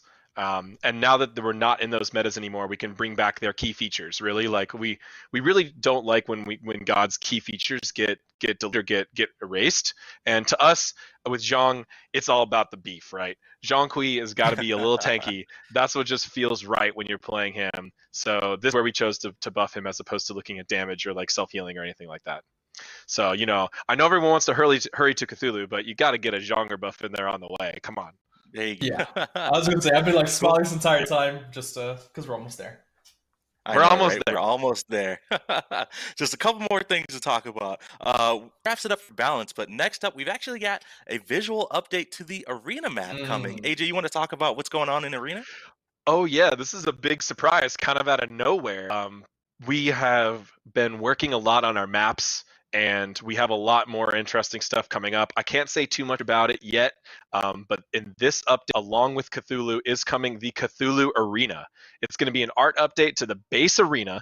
It's not going to be a new game mode or anything like that. It's just a full art update. Yes. The arrival of Cthulhu, the arena has sunk to the bottom of the ocean and has been corrupted by all sorts of creepy cosmic horror and underwater creatures. You're going to see the environment art completely changed to be in this underwater space with a lot of like new overgrowth and tentacles and other creepy things. And you're also going to see the minotaurs remodeled, as well as the jungle camps and the minions changed. Some of changed a little bit more than others, but all of them changed to fit the new theming. Yeah, this looks super cool, and just the fact that you're going to be fighting like in an underwater abyss is like super awesome. It's so cool, and the environment art, all the tentacles, especially that chaos side, man, it looks so creepy. Yep. Yeah. Oh, the minotaurs look so badass. The new minotaurs. There's one that's more like cosmic horror themed, and one side is more deep sea themed. And we're focusing on arena this update, but I am going to confirm right now that next update is mid-season, so you're going to get a lot of changes to itemization and larger scale meta changes, as well as conquest changes, and there'll be a lot of big announcements next update. So just arena's just the start. I know. Yeah, right? we're already at mid-season. I know. So coming up soon. So we're looking at arena now, but a lot of updates for mid-season and conquest coming next update, and some big announcements for the future of Smite next update. So even though we're psyched about Cthulhu, next update show honestly still rivals Cthulhu, as crazy as that sounds. I know you don't believe me right now. It's nuts. You're just gonna have to wait and see. Cool. The arena also has one mechanical change. Oh yeah. Was I going to that too? One small mechanical change. Sorry, Isaiah. We're adjusting the way minions give tickets via last hits. Now arena will give minions will subtract tickets as long as they were recently damaged. So, like the same types of rules for XP and gold. So last hits won't matter as much in arena. We had a lot of players always kind of asking us, I mean, the game is tied. It's 5-5. We've been playing there. We've been killing the minions, but for some reason we're behind a bunch of tickets. I don't understand it. So really, that's what we're looking into, making this just like a more consistent, more understandable experience. Should not change the balance point of arena too much. Cool. All right, let's get into some of the skins that are coming out in the the Great Dreamer update, and let's kick it off with your boy Fafnir, AJ. Sin of Greed Fafnir. He hasn't gotten a skin in a long time, but this is looking absolutely amazing, and the Imp and the Dragon are super awesome. Yeah. People have been wanting kind of demonic skins with a little bit of a 7 deadly sins kind of theming before, and as we were talking about Fafnir, he's all about greed and gold. We kind of went in on that. You have here a very different take on him in kind of different shaped armor, and he's missing his eyes and face, almost like his helmet is fused into his body. It's really cool. And I did design Fafnir, one of my favorite guardians to play. And poor fella just hasn't gotten skins in quite a while because he's not super popular outside the pro league. So here it is, finally 4 years later or something. We did it. I know. And then another guy who hasn't gotten a skin in a pretty long time is Hachiman, and he's going to be donning the Funpocalypse theme in his skin. Yes, this one's crazy. That card art is zebra creepy. mask. I know. The guy right? in the It's back supposed to be tank. creepy. No. I think that's what makes these this genre really stand out. Yeah, for sure. So he's going to be joining Look at that Uller sword! and Shibalanke on this theme. I love And this this theme kind of because like, it's such a unique post-apocalyptic universe. It's like part scavenger, part Clash of Clans, part warriors. You never really know what you're going to see here, and this character has so many cool details in its armor. yeah, no. I love the jack he's got on his back with the arrow quiver. It's super cool. It's a golf bag, I think. Yeah, That's a sports Yeah, I it looked think I like a saw jetpack. Maybe it was a golf bag. Like Who he knows? just Who went into the knows? store and looted that thing. He was like, "Yup, this is gonna work," and off we go. Yeah, this is +2 for to me. inventory size.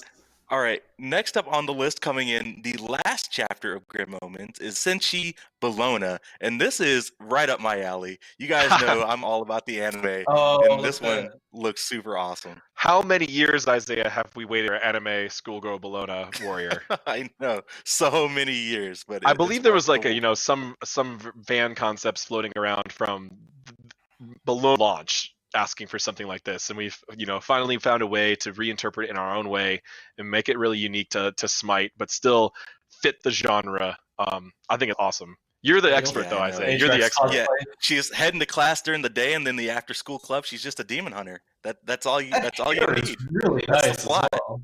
Yeah. Cool. All right. And then the last up we've got for the Grim Omens Chapter 4, we're going to show off the chapter award, Striking Machina Ymir. And this one looks super Damn. cool. All the details and stuff are awesome. Yeah, we really tried to push it here with Ymir, changed his core body type in a way that makes him feel unique. This one is a tier 4. It has some additional animation changes. His ultimate animation, he kind of like almost like rearranges his body part into this swirling power. There we go. Oh yeah, look at that fancy wall. Oh, I love the even the details in the wall and even his model. Like you can see through like the little openings from the constructs floating around. It's super cool.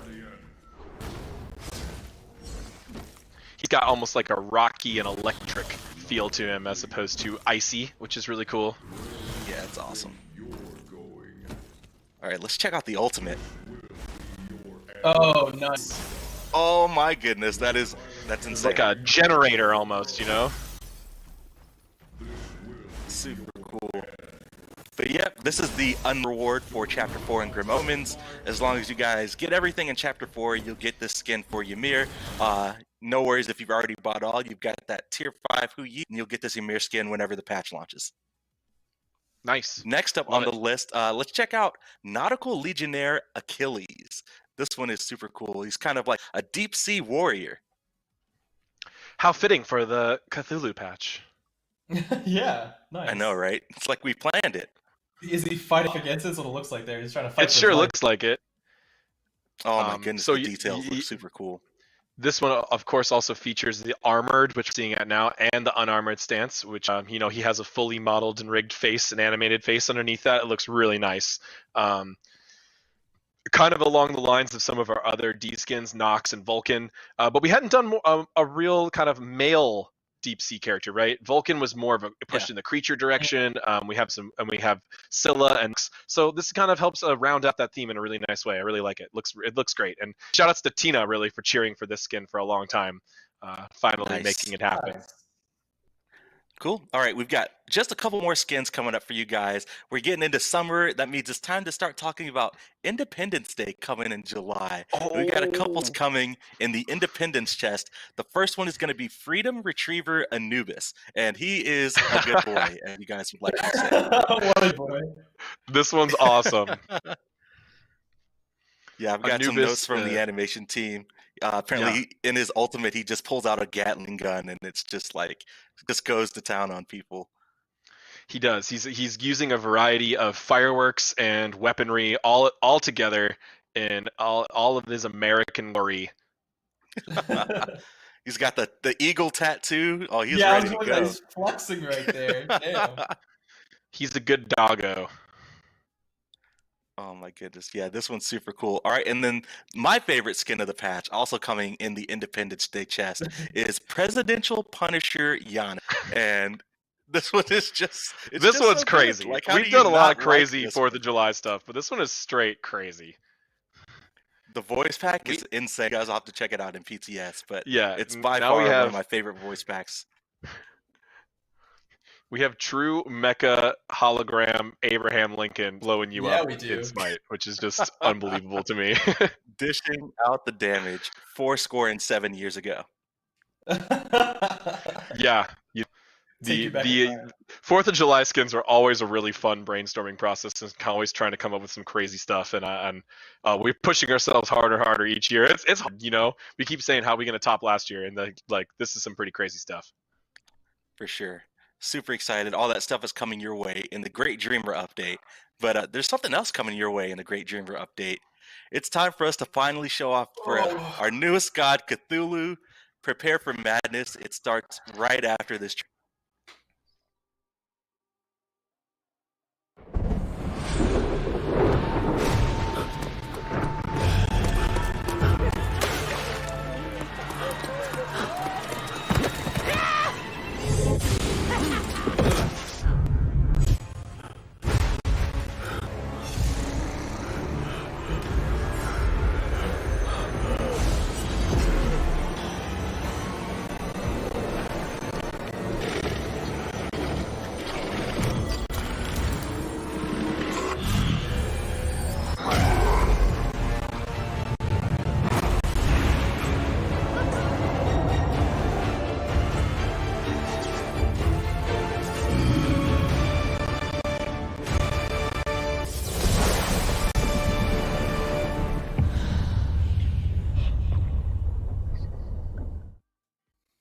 Man, I get goosebumps. Final shot every single time. It's so good. But let's go ahead and get right into it. Oh, it's so good. Yep. Cthulhu, guys. Who is he? Tell me about Cthulhu. Well, Cthulhu is the most well-known creature from horror mythos, crafted by some early English literature of the author of H.P. Lovecraft. Lovecraft's unique take on horror in a way that is like infinite despair and hopelessness, and making us feel like just tiny specks in this infinite universe of way more powerful creatures. It was revolutionary for the time and really unique, and has created a whole genre of games, movies, TV shows, and additional literature. Cthulhu, one of the most well-known and most popular characters from that mythos. Cthulhu himself is specifically the high priest of the great old ones. So in many ways, he's their speaker or their keeper, their representative to these beings that are even more unfathomably powerful. Yeah, he's primarily featured in the story Call of Cthulhu by Lovecraft, and we did a lot of research into who he is and how he belongs into SMITE. Generally, we've been focusing on Cthulhu in Lovecraft's works. We haven't really looked into the greater Cthulhu mythos as a whole, because that incorporates a lot more from the co-writer and publisher and August Derleth. So there's a lot more that can go into it. But just in general, in SMITE, Cthulhu is like AJ said, the high priest, and there's a lot of bigger, badder, scary things out there. But Cthulhu on the battlefield, well, he's going to be pretty scary too. That's a good note, though, to say we specifically did look at our referencing entirely from the original works. That's what's important to us as a mythology game and a historical game. So we're not looking to adapt anything from any other modern adaptations. This is all our own and all taken from the original works. Yeah. And as you can see, controlling Cthulhu around the battlefield, he's a bit of a big boy. He's large. Yes, he is definitely big. The size of Jormungandr. But going right into it, I know people want to see and talk about Cthulhu. So yeah, the first thing you notice, he's large. He's got a tall camera point of view, a little bit under Jormungandr. His basic texture I want to talk about first. Actually, wait, do we want to just go and just... Let's show off our driver for today. Let's let Pon go crazy. Let's just do the things.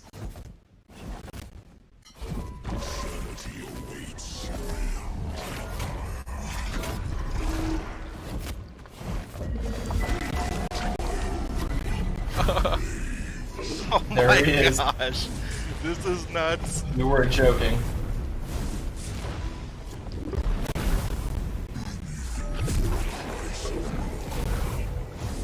Oh, this is so cool.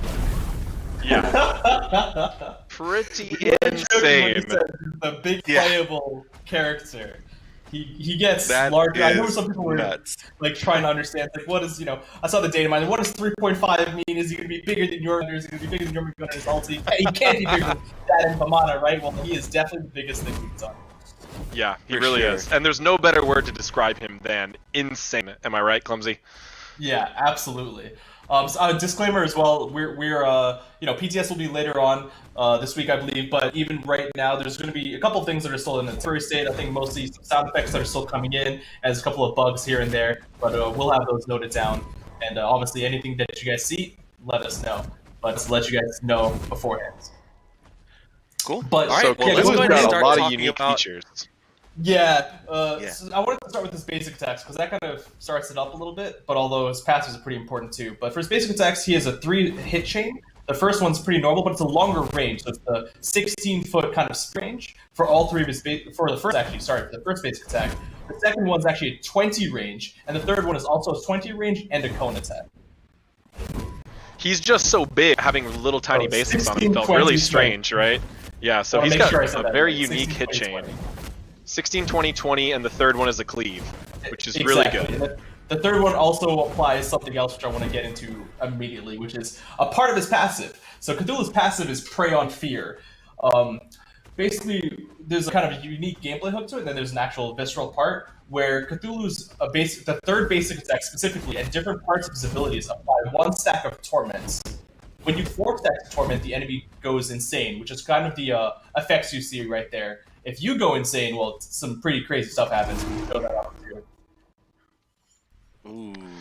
So there's a little preview for That's his more ability than 1. There we go. This is Now we're insane. This is purely on something that you see in your client. You are insane from the Cthulhu, and you can see that you've been brought into his universe just a little bit. You've got the tentacles, you've got the creepy eyes, a little bit of post-process, and some audio hallucinations. But to explain that passive a little bit more, once you get to 4 stacks, you go insane. And the actual part, which will be displayed as passive meter, of course, that's temp right now, is that if Cthulhu is nearby any enemies that are insane, he gets 25 power per enemy that's insane. Oh, wow. Yeah. Nice. So Cthulhu wants to drive everyone insane, right? This is kind of part of his absolute essence as a character. He drives people insane just by being around him, just by being near him. Even gods fighting against him is tiring for them, right? It's mentally taxing for them. Fighting against Cthulhu as a god slowly drives them insane too. If you're an enemy god and you go insane, you're gonna see those eye tentacles all over your map. It's a relatively long debuff, but Cthulhu can break you of it for an additional bonus, which we'll get into in his ability 1. But if you're insane, you're going to see those crazy effects and distortions. You're also going to hear phantom ability audio, right, Clumsy? So you're going to hear blinks and Loki stealths. Even if they're not in your game, you're going to hear those fake sounds to really kind of scary. Yep, exactly. Yeah, so those are kind of the audio super hallucinations scary. we talked about. But Insanity itself lasts for 20 seconds, but as we talked about, Cthulhu's AO1 is a massive component of his kit. I want to go into that quickly because that kind of changes the way and influences the way you play through the torment. So right now it's just a accountability, pretty fast. There's a blast of energy, and it also reduces the enemy's attack speed that are hit. Also, if you are hit by this ability, it's what we saw a little bit earlier, where you'll see Cthulhu as kind of like a superb creepier material, and you're going to be doing less damage to him. So that's that mitigation that we talked about. You're going to be doing 20% less damage to Cthulhu.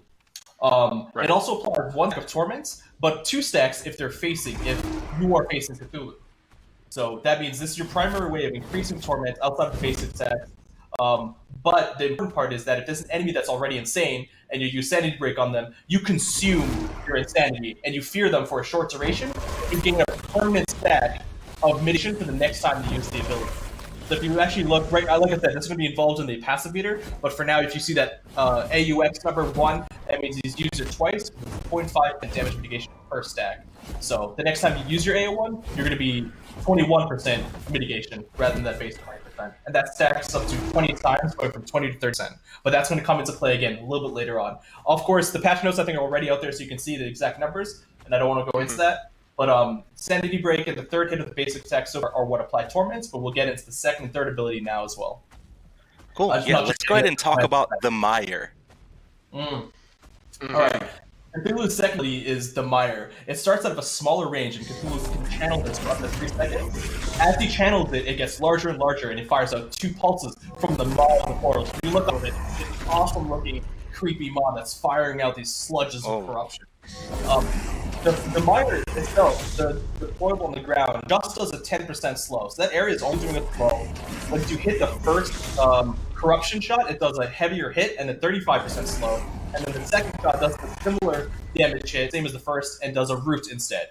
So this goes from a 10% slow to a very short 35% slow into a root. So you can Right, see so there. Cthulhu is a guardian because he's large and magical, right? It makes the most sense. Yeah, exactly. And this is his primary AoE CC ability, which is really important to a guardian type gameplay. Whether you're going to play him in the solo or the duo lane, being able to learn the timing for this ability and learn the positioning for it to lock down your opponent team is going to be really important for your team to win. It also should be noted that this is a channeled ability that is easily interrupted, right? So you can be hit by stuns or silences, etc. while channeling, and Cthulhu will cancel it early and will not get the additional. The ability does not grow unless he's channeling it, so you can go ahead and cancel it early, as our driver there just showed. A single corruption shot. Yeah, you can get a single tick of damage.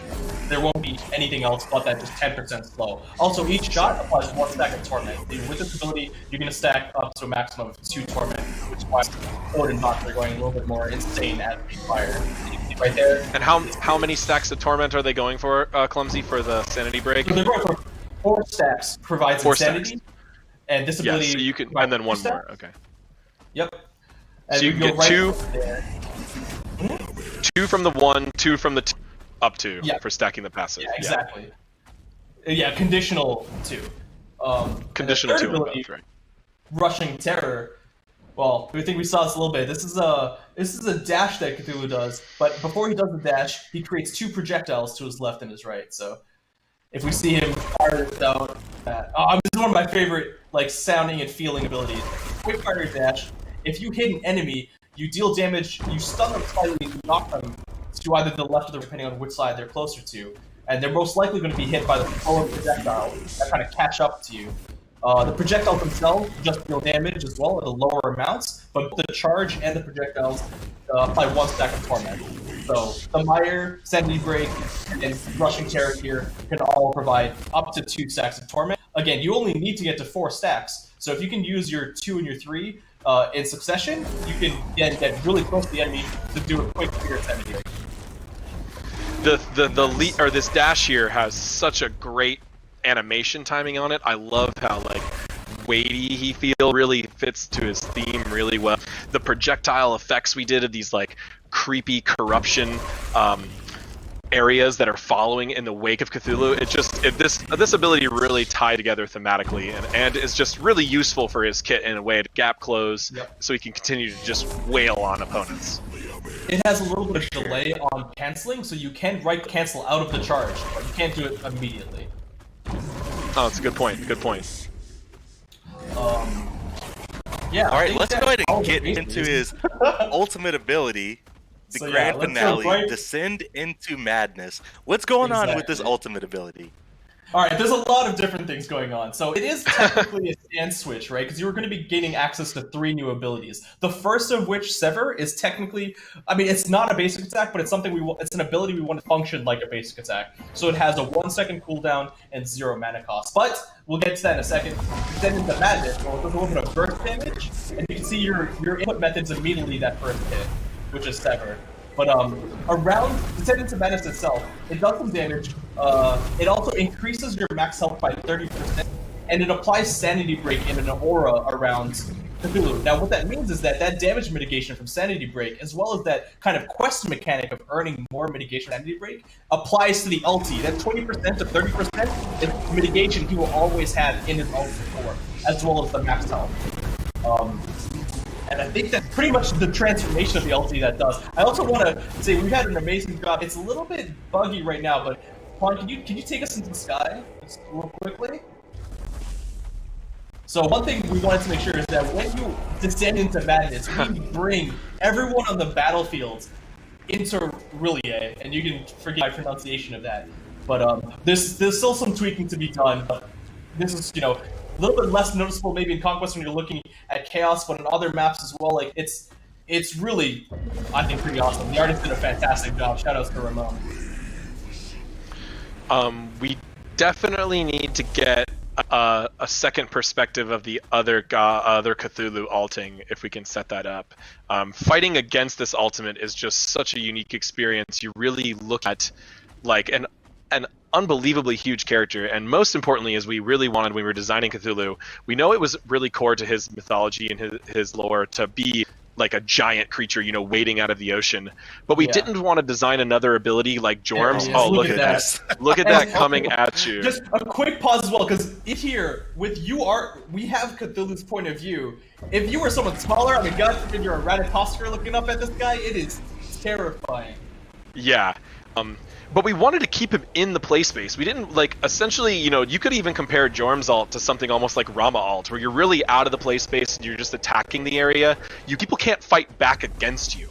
And we were like, what's something that we could really make feel like Cthulhu, really feel like you're battling against this crazy monster, is we wanted people to have to fight back against it. So Cthulhu is fully damageable. Although he does get some significant buffs to how much damage he takes, but you can fight back against this Cthulhu even during this state. Although it is no easy task to fight back against him, you're most likely going to need some help from your teammates. And seeing two Cthulhus fight against each other in Big Boy form is also something else. It's just like two kaijus fighting against each other. Just watching them. It is really fun, and we've had it a lot in our playtests. And I'm sure since this god is going to be so high, people are going to want to play him on both teams. You're going to get that. You're going to get that feeling a lot. Although I would say in most of the cases, it's not really worth your time as a Cthulhu to be wailing on the other Cthulhu. You should be using this ability to be running down the enemy carries, the mages or the hunter. Really use your tankiness to pressure them out of the fight so your team can follow up. Yeah. But, so going sure. through his ability real quick, Sever, which I talked about a little bit earlier, it's his basic attack-like ability. It's a 1 second cooldown, 0 mana cost, and it just deals damage to the area in front of you in 3 projectiles. You can only get hit by a maximum of 1 projectile. Also, the ability does not apply item effects, but it does apply a damage protection shred debuff, which stacks up to 5 times. So every time you hit someone with that, it shreds their protection by 3%, up to a maximum of 5 stacks. So you kind of are incentivized to keep people, you know, going. If you can get out of the melee range, you have a chance of not getting shredded even further and taking any more damage. But I mean, Cthulhu, he's not getting a movement speed increase. He's just really large, so it's running away from him is a little bit hard. And it's even harder when you incorporate his second ability in that form, Devastate, which all it really is a projectile fire AoE that doesn't knock off. So projectile AoE knock off on I think a 5 to 6 second cooldown, so pretty middling, especially when you incorporate the duration of this ability, which can go from 12 to 16, I believe. This is just absolutely amazing. Sorry, I'm just awestruck here. Can't even talk. But might as well start with Transfuse, which is the third ability. It's an AoE around him, and what this does is it actually heals your allies, but it takes away health from yourself. So it's got a little bit of Guardian aspect finally getting in here, right? So he's transferring some of his health to provide allies around him power, movement speed, and some max health as well. So it actually hurts Cthulhu to do so. It also does a little bit of damage to enemies. It's probably the weakest of the ultimate abilities, and it has a little bit of a fall off depending on how far away you go as well. Character I think came together in so many amazing ways. Clumsy, gotta hand it to you and the team. Yeah, I think this guy is insane. I'm happy with how he's turned out. Also, I'm so proud of the team. Like you mentioned, a lot of his development, the majority of it, has been working from home. Almost fully from home, really. The animation team, the effects team, the modeling team, like the materials. There's so many people that I want to shout out that I can't shout out. But you know. I know the programmer Alex has just been working day and night to make sure even the camera, the small things like the camera and the ultimate, feel fantastic.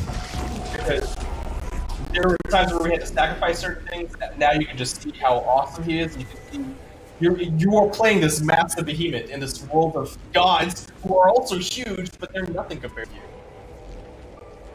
It is really, this was no easy god to design. Clumsy and I were in conference rooms debating over future designs for some of the longest times I've ever seen, but we found something that really worked for him, and the art team, we can see just the model of Cthulhu that we shared on social media. That is going like straight viral. People are impressed with our artwork all across the game industry and even just games and movies and everything. It just really shouts out to our team what they can do, and they're able to do all of this while stressed out from crazy news and being working from home. It's just I'm so happy for the SMITE team. Really just can't thank them enough for their hard work. For sure. And yeah, one other Tremendous quick effort note, by because the I entire heard team. someone making sure they wanted to see Cthulhu's ulti. You are CC immune the entire duration, so you don't have to worry about like being banished by Giannis portal or anything like that. Oh, his voice is so good too. We have to hear more of that. His voice is Oh, phenomenal. Yeah, we've got some awesome voice lines coming up a little bit later. But okay. For his playstyle, what are you guys thinking? Mainly bruisery, very interesting solo question. lane. Where do you guys get his fit? So We said solo originally, yeah. but lately Honest he's been development really is showing up yeah. in the duo, right? we knew going in that he's going to be an aggressive guardian, right? We wanted him to be a guardian. We wanted him to hurt because he's Cthulhu. He needs to be there. He can't be a backline support guardian. So we instinctively thought that's going to make him really strong in the solo lane. We didn't really want to shoehorn him anywhere, right? When we're gods, we don't go, okay, he has to be in this lane no matter what. We just wanted to create Cthulhu, a damaging guardian. And initially, we did a lot of tests in the solo lane. He feels pretty strong. He can definitely compete with other strong solo laners. And we definitely did some support tests as well. He's a guardian after all. But what we started to notice is that as we were tweaking his balance, he became a little bit of a stronger support at Guardian than a solo laner almost, because things like the Mire Rushing Terror, you can hit the minion wave and the other two characters, or at least one of them, while in the solo lane, it's a little bit hard to, get that entire cleave damage on the one person who's really prepared for it. Also, the ultimate Descendants of Madness is way easier to chase one of those two Swish guys down than this warrior or guardian who's likely going to be building defenses against you. Well said. Yeah, Just really. giving you guys an idea on Cthulhu's scale here. But yeah, again, I want to shout He out makes the the Pyromancer entire- look tiny.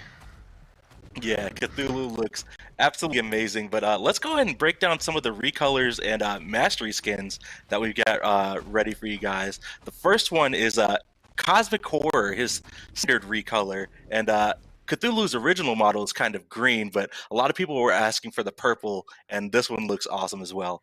So we can kind of show off the model and listen to a voice pack line as well. Cool.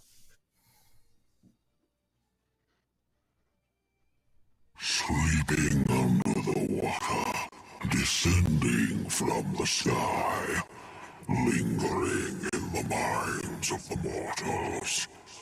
I wait, I watch, I hunger. He's so creepy. Oh my gosh. All right, the next one we've got up is Ascended Cthulhu. You guys are going to be able to unlock this recolor from the Season Pass 2020.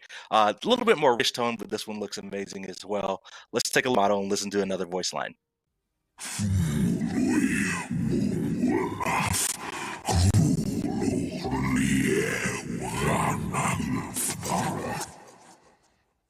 You'll be crazy if you think I wasn't going to add that line. Had to be Oh, in of there. course. That you had to, right? That's so Had to awesome. be in there. That was him speaking his native language, right? We're not supposed to understand that in English. No, that is purely from the story.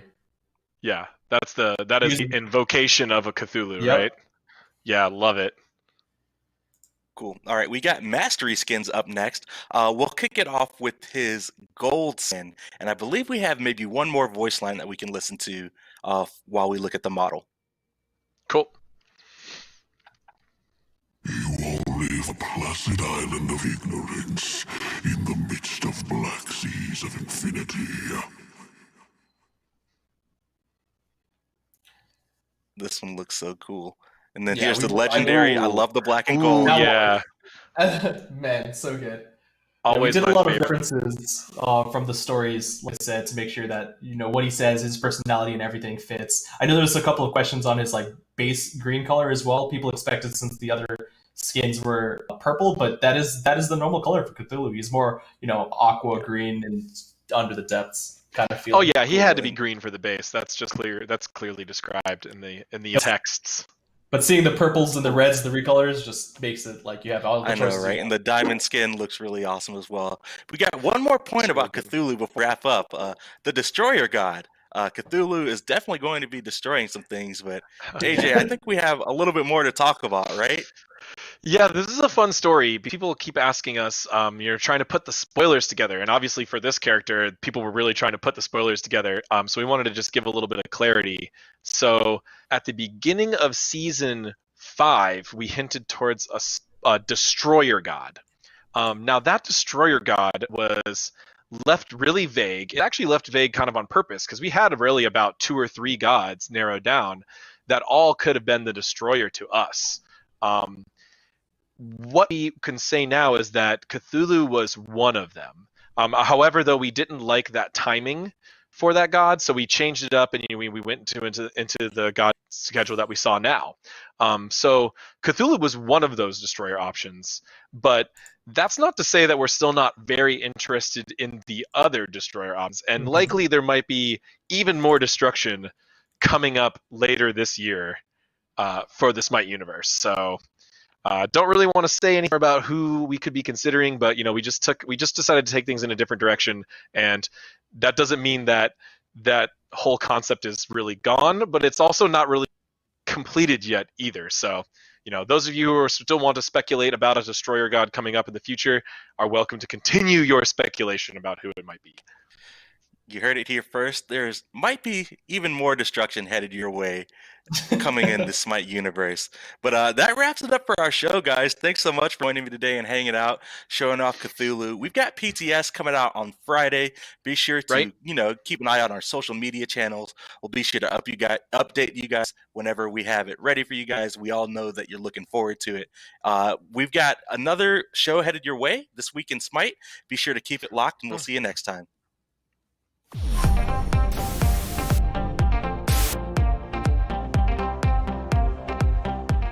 Welcome to this month in... This is not gonna work. Welcome to this month in Smite. Once again, we're back with another exciting episode to see exactly what everyone's been up to this past month in the world of Smite. We'll start things off, as always, with the pros. See what they're up to.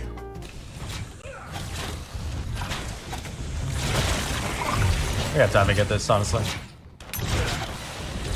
Oh my god, please, Steven, don't embarrass yourself!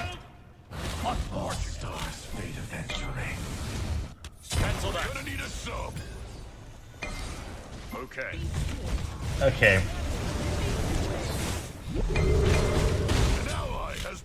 I might be the most unluckiest player in Smite history. So I decided to investigate and see really if Zapman is that unlucky.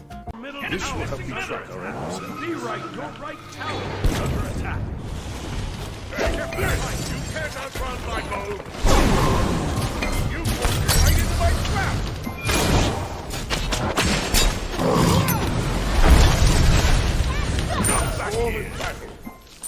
You have been slain. No one clip it.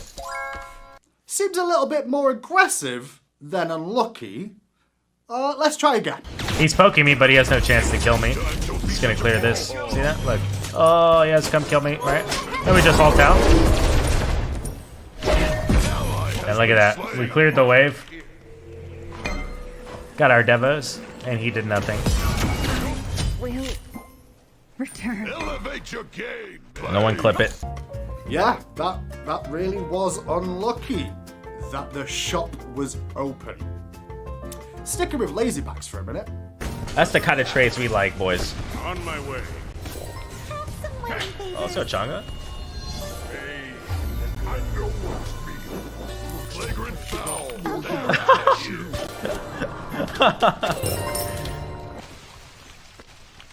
Dude, what was that? He got caught shopping, bro. That thing was staring at the store. Wait, that was adapting? Oh, he's got his own section later on. Meanwhile, Shinto, he really wanted to kill Panda Cat. Dropping frames. Oh! I'm done. Psych!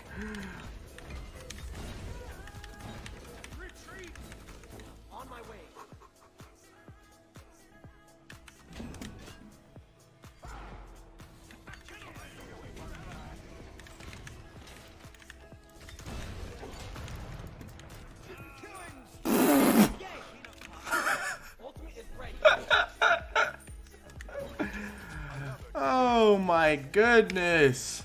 Oh my goodness. This is the man who's meant to beat me tomorrow? I'm starting to notice a bit of a trend with the pros as of late. They're all going a little bit stir crazy.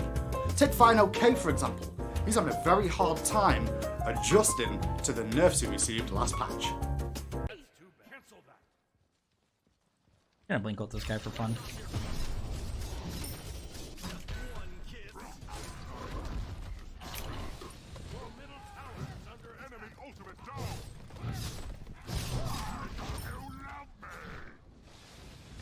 Do I kill him here? I do if I get my 3 back up. He needs mana to get back. Oh. Oh, I choked. I should be able to get him. No, bro! Okay. Turn off the stream. It was good, guys. I'll see you guys later. I had fun. Definitely had fun.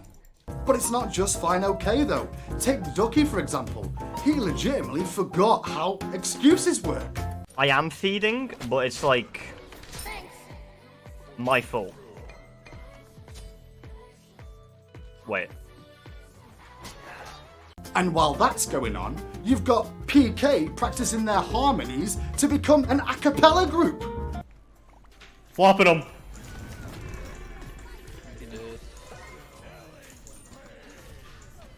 Oh! And I did say Adapting had his own section. Well, here it is. We'll start off with a rough Yamege. Thinking, oh, he's in trouble. But reality, like I'm just playing tough on my team. Right? They have FC. They have FC. I can't do anything. And look the damage I'm getting off. Look at that, like they're popping shells against them here. My blessing. He also went on to try and communicate with Dardas. I like the butter. Mais croissant, could I please give je m'appelle baguette. So this next one, unfortunately, it was kind of tricky to keep all the audio in there, but we've done the best we can to keep as much audio intact for you all to hear. No! You got YouTube!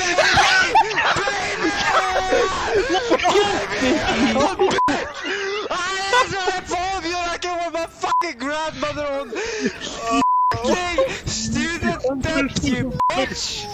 I literally could have tried less, and I still fucking fucked you! Okay. I'll licked my mouse! Okay. I licked my mouse! Okay. And I still fucked you in the pussy! Okay. What the fuck? And my favourite clip was Adaptin's version of his very own tier list. I'm trash. What is this movement? Truth is, everyone sucks except Baskin. Yeah, Baskin's literally the way it goes, right? Think about it. Like, I made a spreadsheet, Google Excel spreadsheet, like thinking about this, and the way it goes is wrong you at the very top, wrong you, second place, Baskin, right? So basically these guys above all else, like they're unhuman, inhuman. Then it goes SPL, SEC, Weekend, and then me. That's basically how you do a tier list right now. Staying with Weekend real quick, after retiring from the SPL, it appears he's decided to become a jungle cat.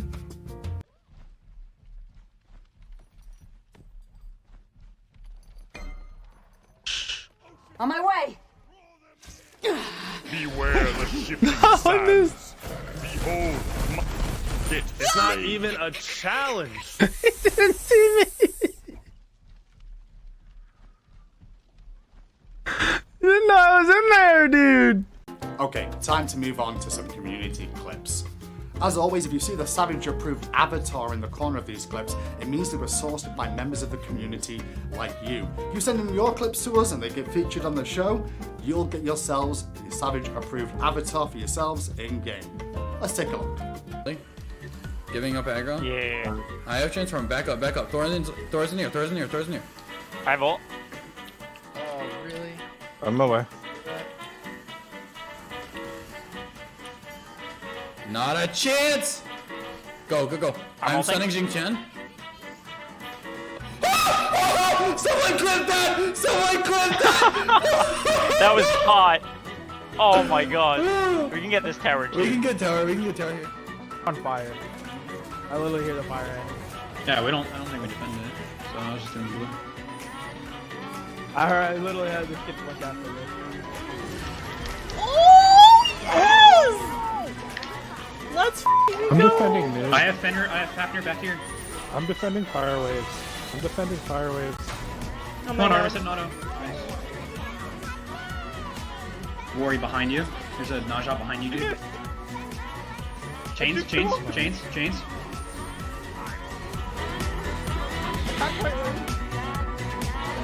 Anything to shut my supporter.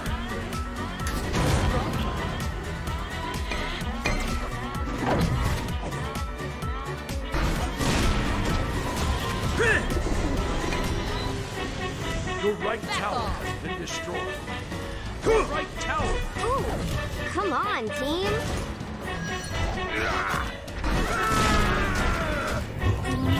We're flexing on him now. Let me smack you. Please entertain me. Classic EU. You can't finish kills. Look at all these. Ha! Just too easy for me. Line him up and knock him down. Winds, crash them. Let me smack you. Towers Twice as much pleasure. You don't need vision. Come on, get your butts in here. The Emperor will be fully strong.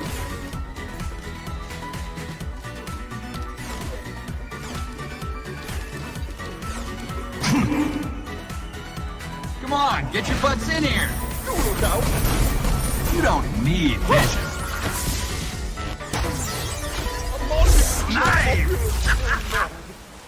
Man, these mid laners are OP. Okay. I need to see some mid lane deaths now. Give me a beats check. Oh, wow. Wait, does he have beads? Does he have beads? Do we know that? They're probably up. He hasn't beads. Let's try it. No, he does not have. He doesn't have beads, bro. Okay, beats check version 2. We're gonna do get ulted by Thantos again.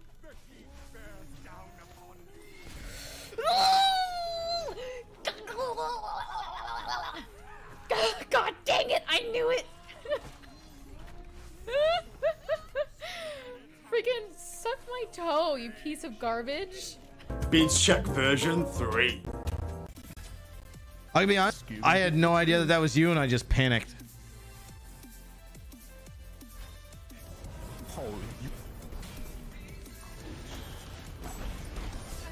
Welcome to Pound Town. Oh my god, I'm gonna die in a minute. Oh my god. Don't worry, Wraith received a laugh tax for that one. You should probably stop queuing with that guy.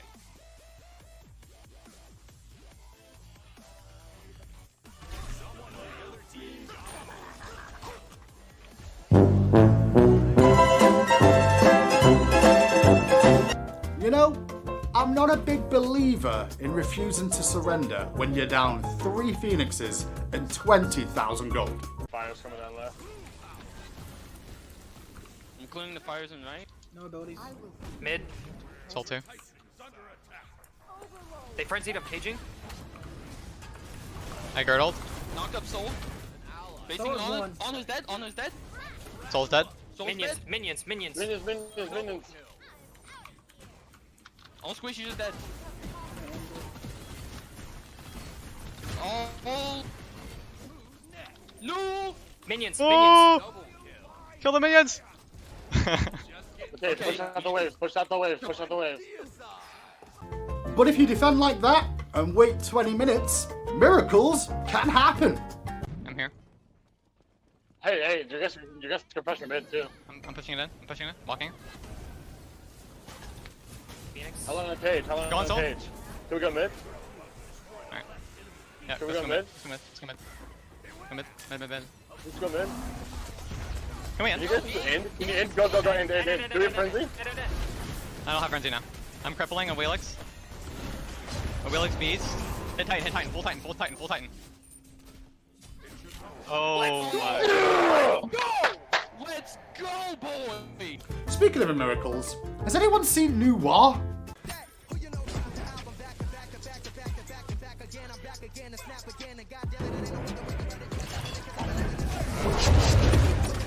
Suffering is over.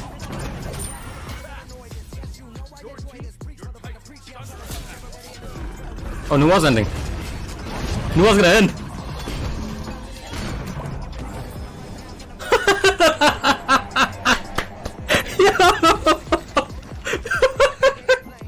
You know, sometimes you get the best and the worst out of players in a single game. Roll the clip, you'll see what I mean. Where the f did Raw go? What the f is he? First blood. Are you DC'd, bro? No, don't do it, Raw! Don't kill yourself. It's gonna be okay. Don't run into the tower, man. Talk to me. You can work through it, Raw. Listen to me, buddy. Just back to the base. Your life is worth so fucking much. I won't let you fucking do it. Raw, the minions, Raw. Kill the fucking minions. Your boy's gonna die. Oh, thank God we talked him out of it, boys. We talked him out of it. Oh, thank the Lord. We saved a life today. A few moments later. I didn't kill him. What? What does he do? It's not even a challenge. I'm so sorry, bro. I'm so fucking sorry, buddy.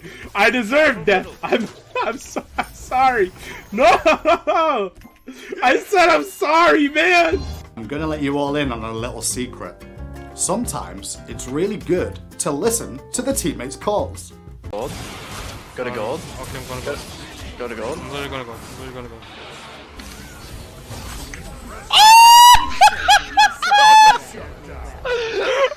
Holy fuck. Oh, let's go. I told you, man, go to gold. So the tight end of the Dallas Cowboys, Dalton Schultz, has been playing a lot of SMITE lately and talking really good things about it, and I really appreciate that. So I want to give back to him and to the Dallas Cowboys too. Did you know? As a tight end, he got called for offensive holding twice last year? That's 20 yards.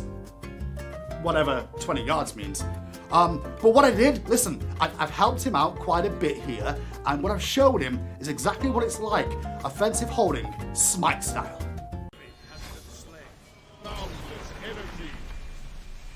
What? Hello? Bro, what?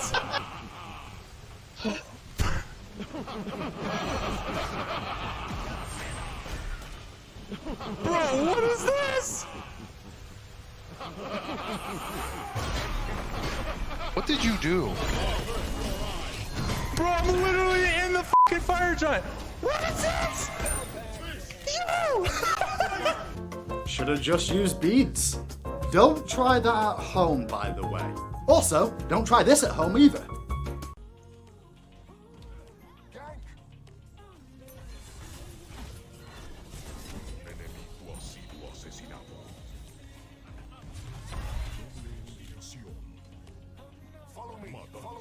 Follow me. Hey, sitio. Surprise to see. Un aliado.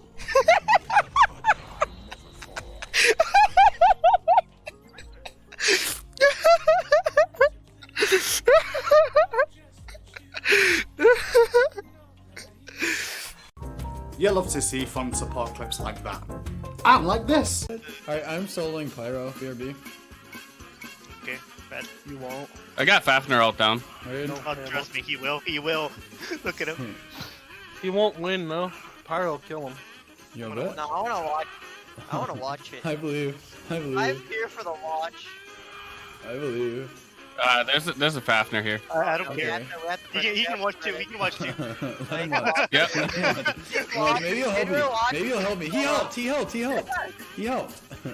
Yes, Fafnir. Yes, Fafnir. Yes, Fafnir. No. Come on. Yes, No, yes, Naja's helping me too. Naja's helping too. God. We have to deal with this a lot on the side.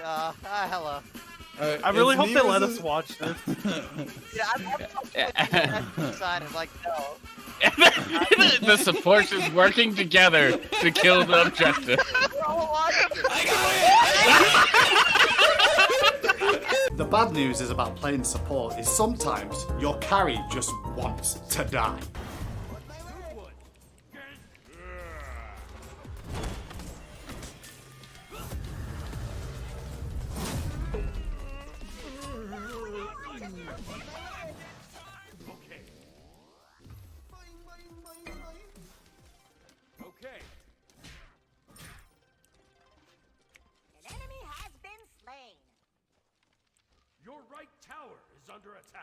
What was I saying?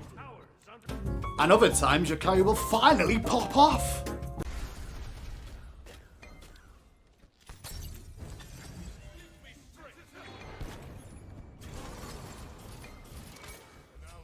Ooh.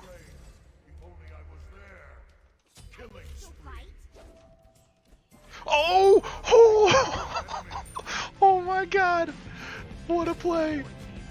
What a play indeed.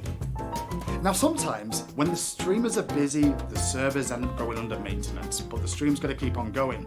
And I got to have a little look at how JMac handled being a community streamer when the servers are under maintenance. Oh. God, one day, somebody important is going to walk in here on me doing this, and they're going to be like, what are you doing? I'm like, I don't even know. Nobody's ever stopped me. No one's ever stopped me on doing this, I'm going to be honest. No one's done that. Really shocked at this point. I'm surprised. Now, Auburn would encourage it. Hindu would encourage it. No! No! No, I wouldn't! No! Why does she do 1 billion damage? She's full fucking Jesus! 552 from our 400. Why does your 1 do 1,000 damage with 1 defense, with 1 offensive item? Why? Why? Why does your 1 do 1,000 damage?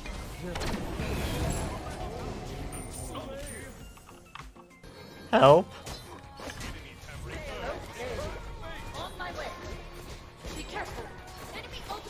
Yeah. Oh, f***. Emoji heal! Emoji heal! Emoji heal me! Fucking heal me! You fucking basic!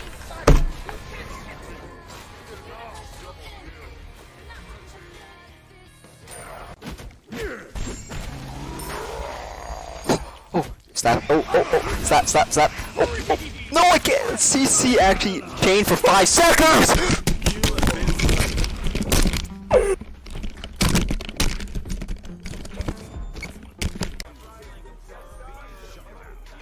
Oh yeah? You're gonna taunt me? What are you, a fucking boner brain? Dude, you're absolutely incorrect. There's no planet that you taunt me at. There is no world that you are above me. Despite the fact that I died, it is because I didn't go home in between killing you, your friend's friend, and then you again. I have killed you, committed suicide, and killed you in the afterlife to do it a second time. That is what happened here, you absolute moron. Like, you don't get to taunt me in this scenario. This is not the place where that's gonna happen. You absolute moron. Like, who? I'm level 17, the beads. It's not like, oh my god, you're a fool. How dare you, bro? How dare you? How dare you, bro? Absolutely not. Oh my goodness.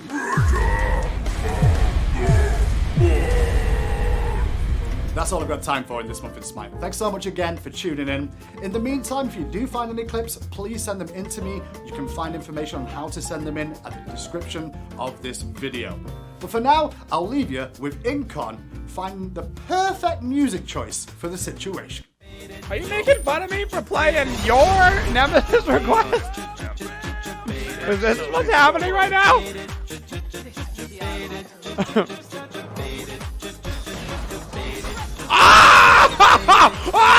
Oh no! Not while this song is playing! Please, I'll do anything, universe! I'll do literally anything! Oh my god! ch ch ch ch ch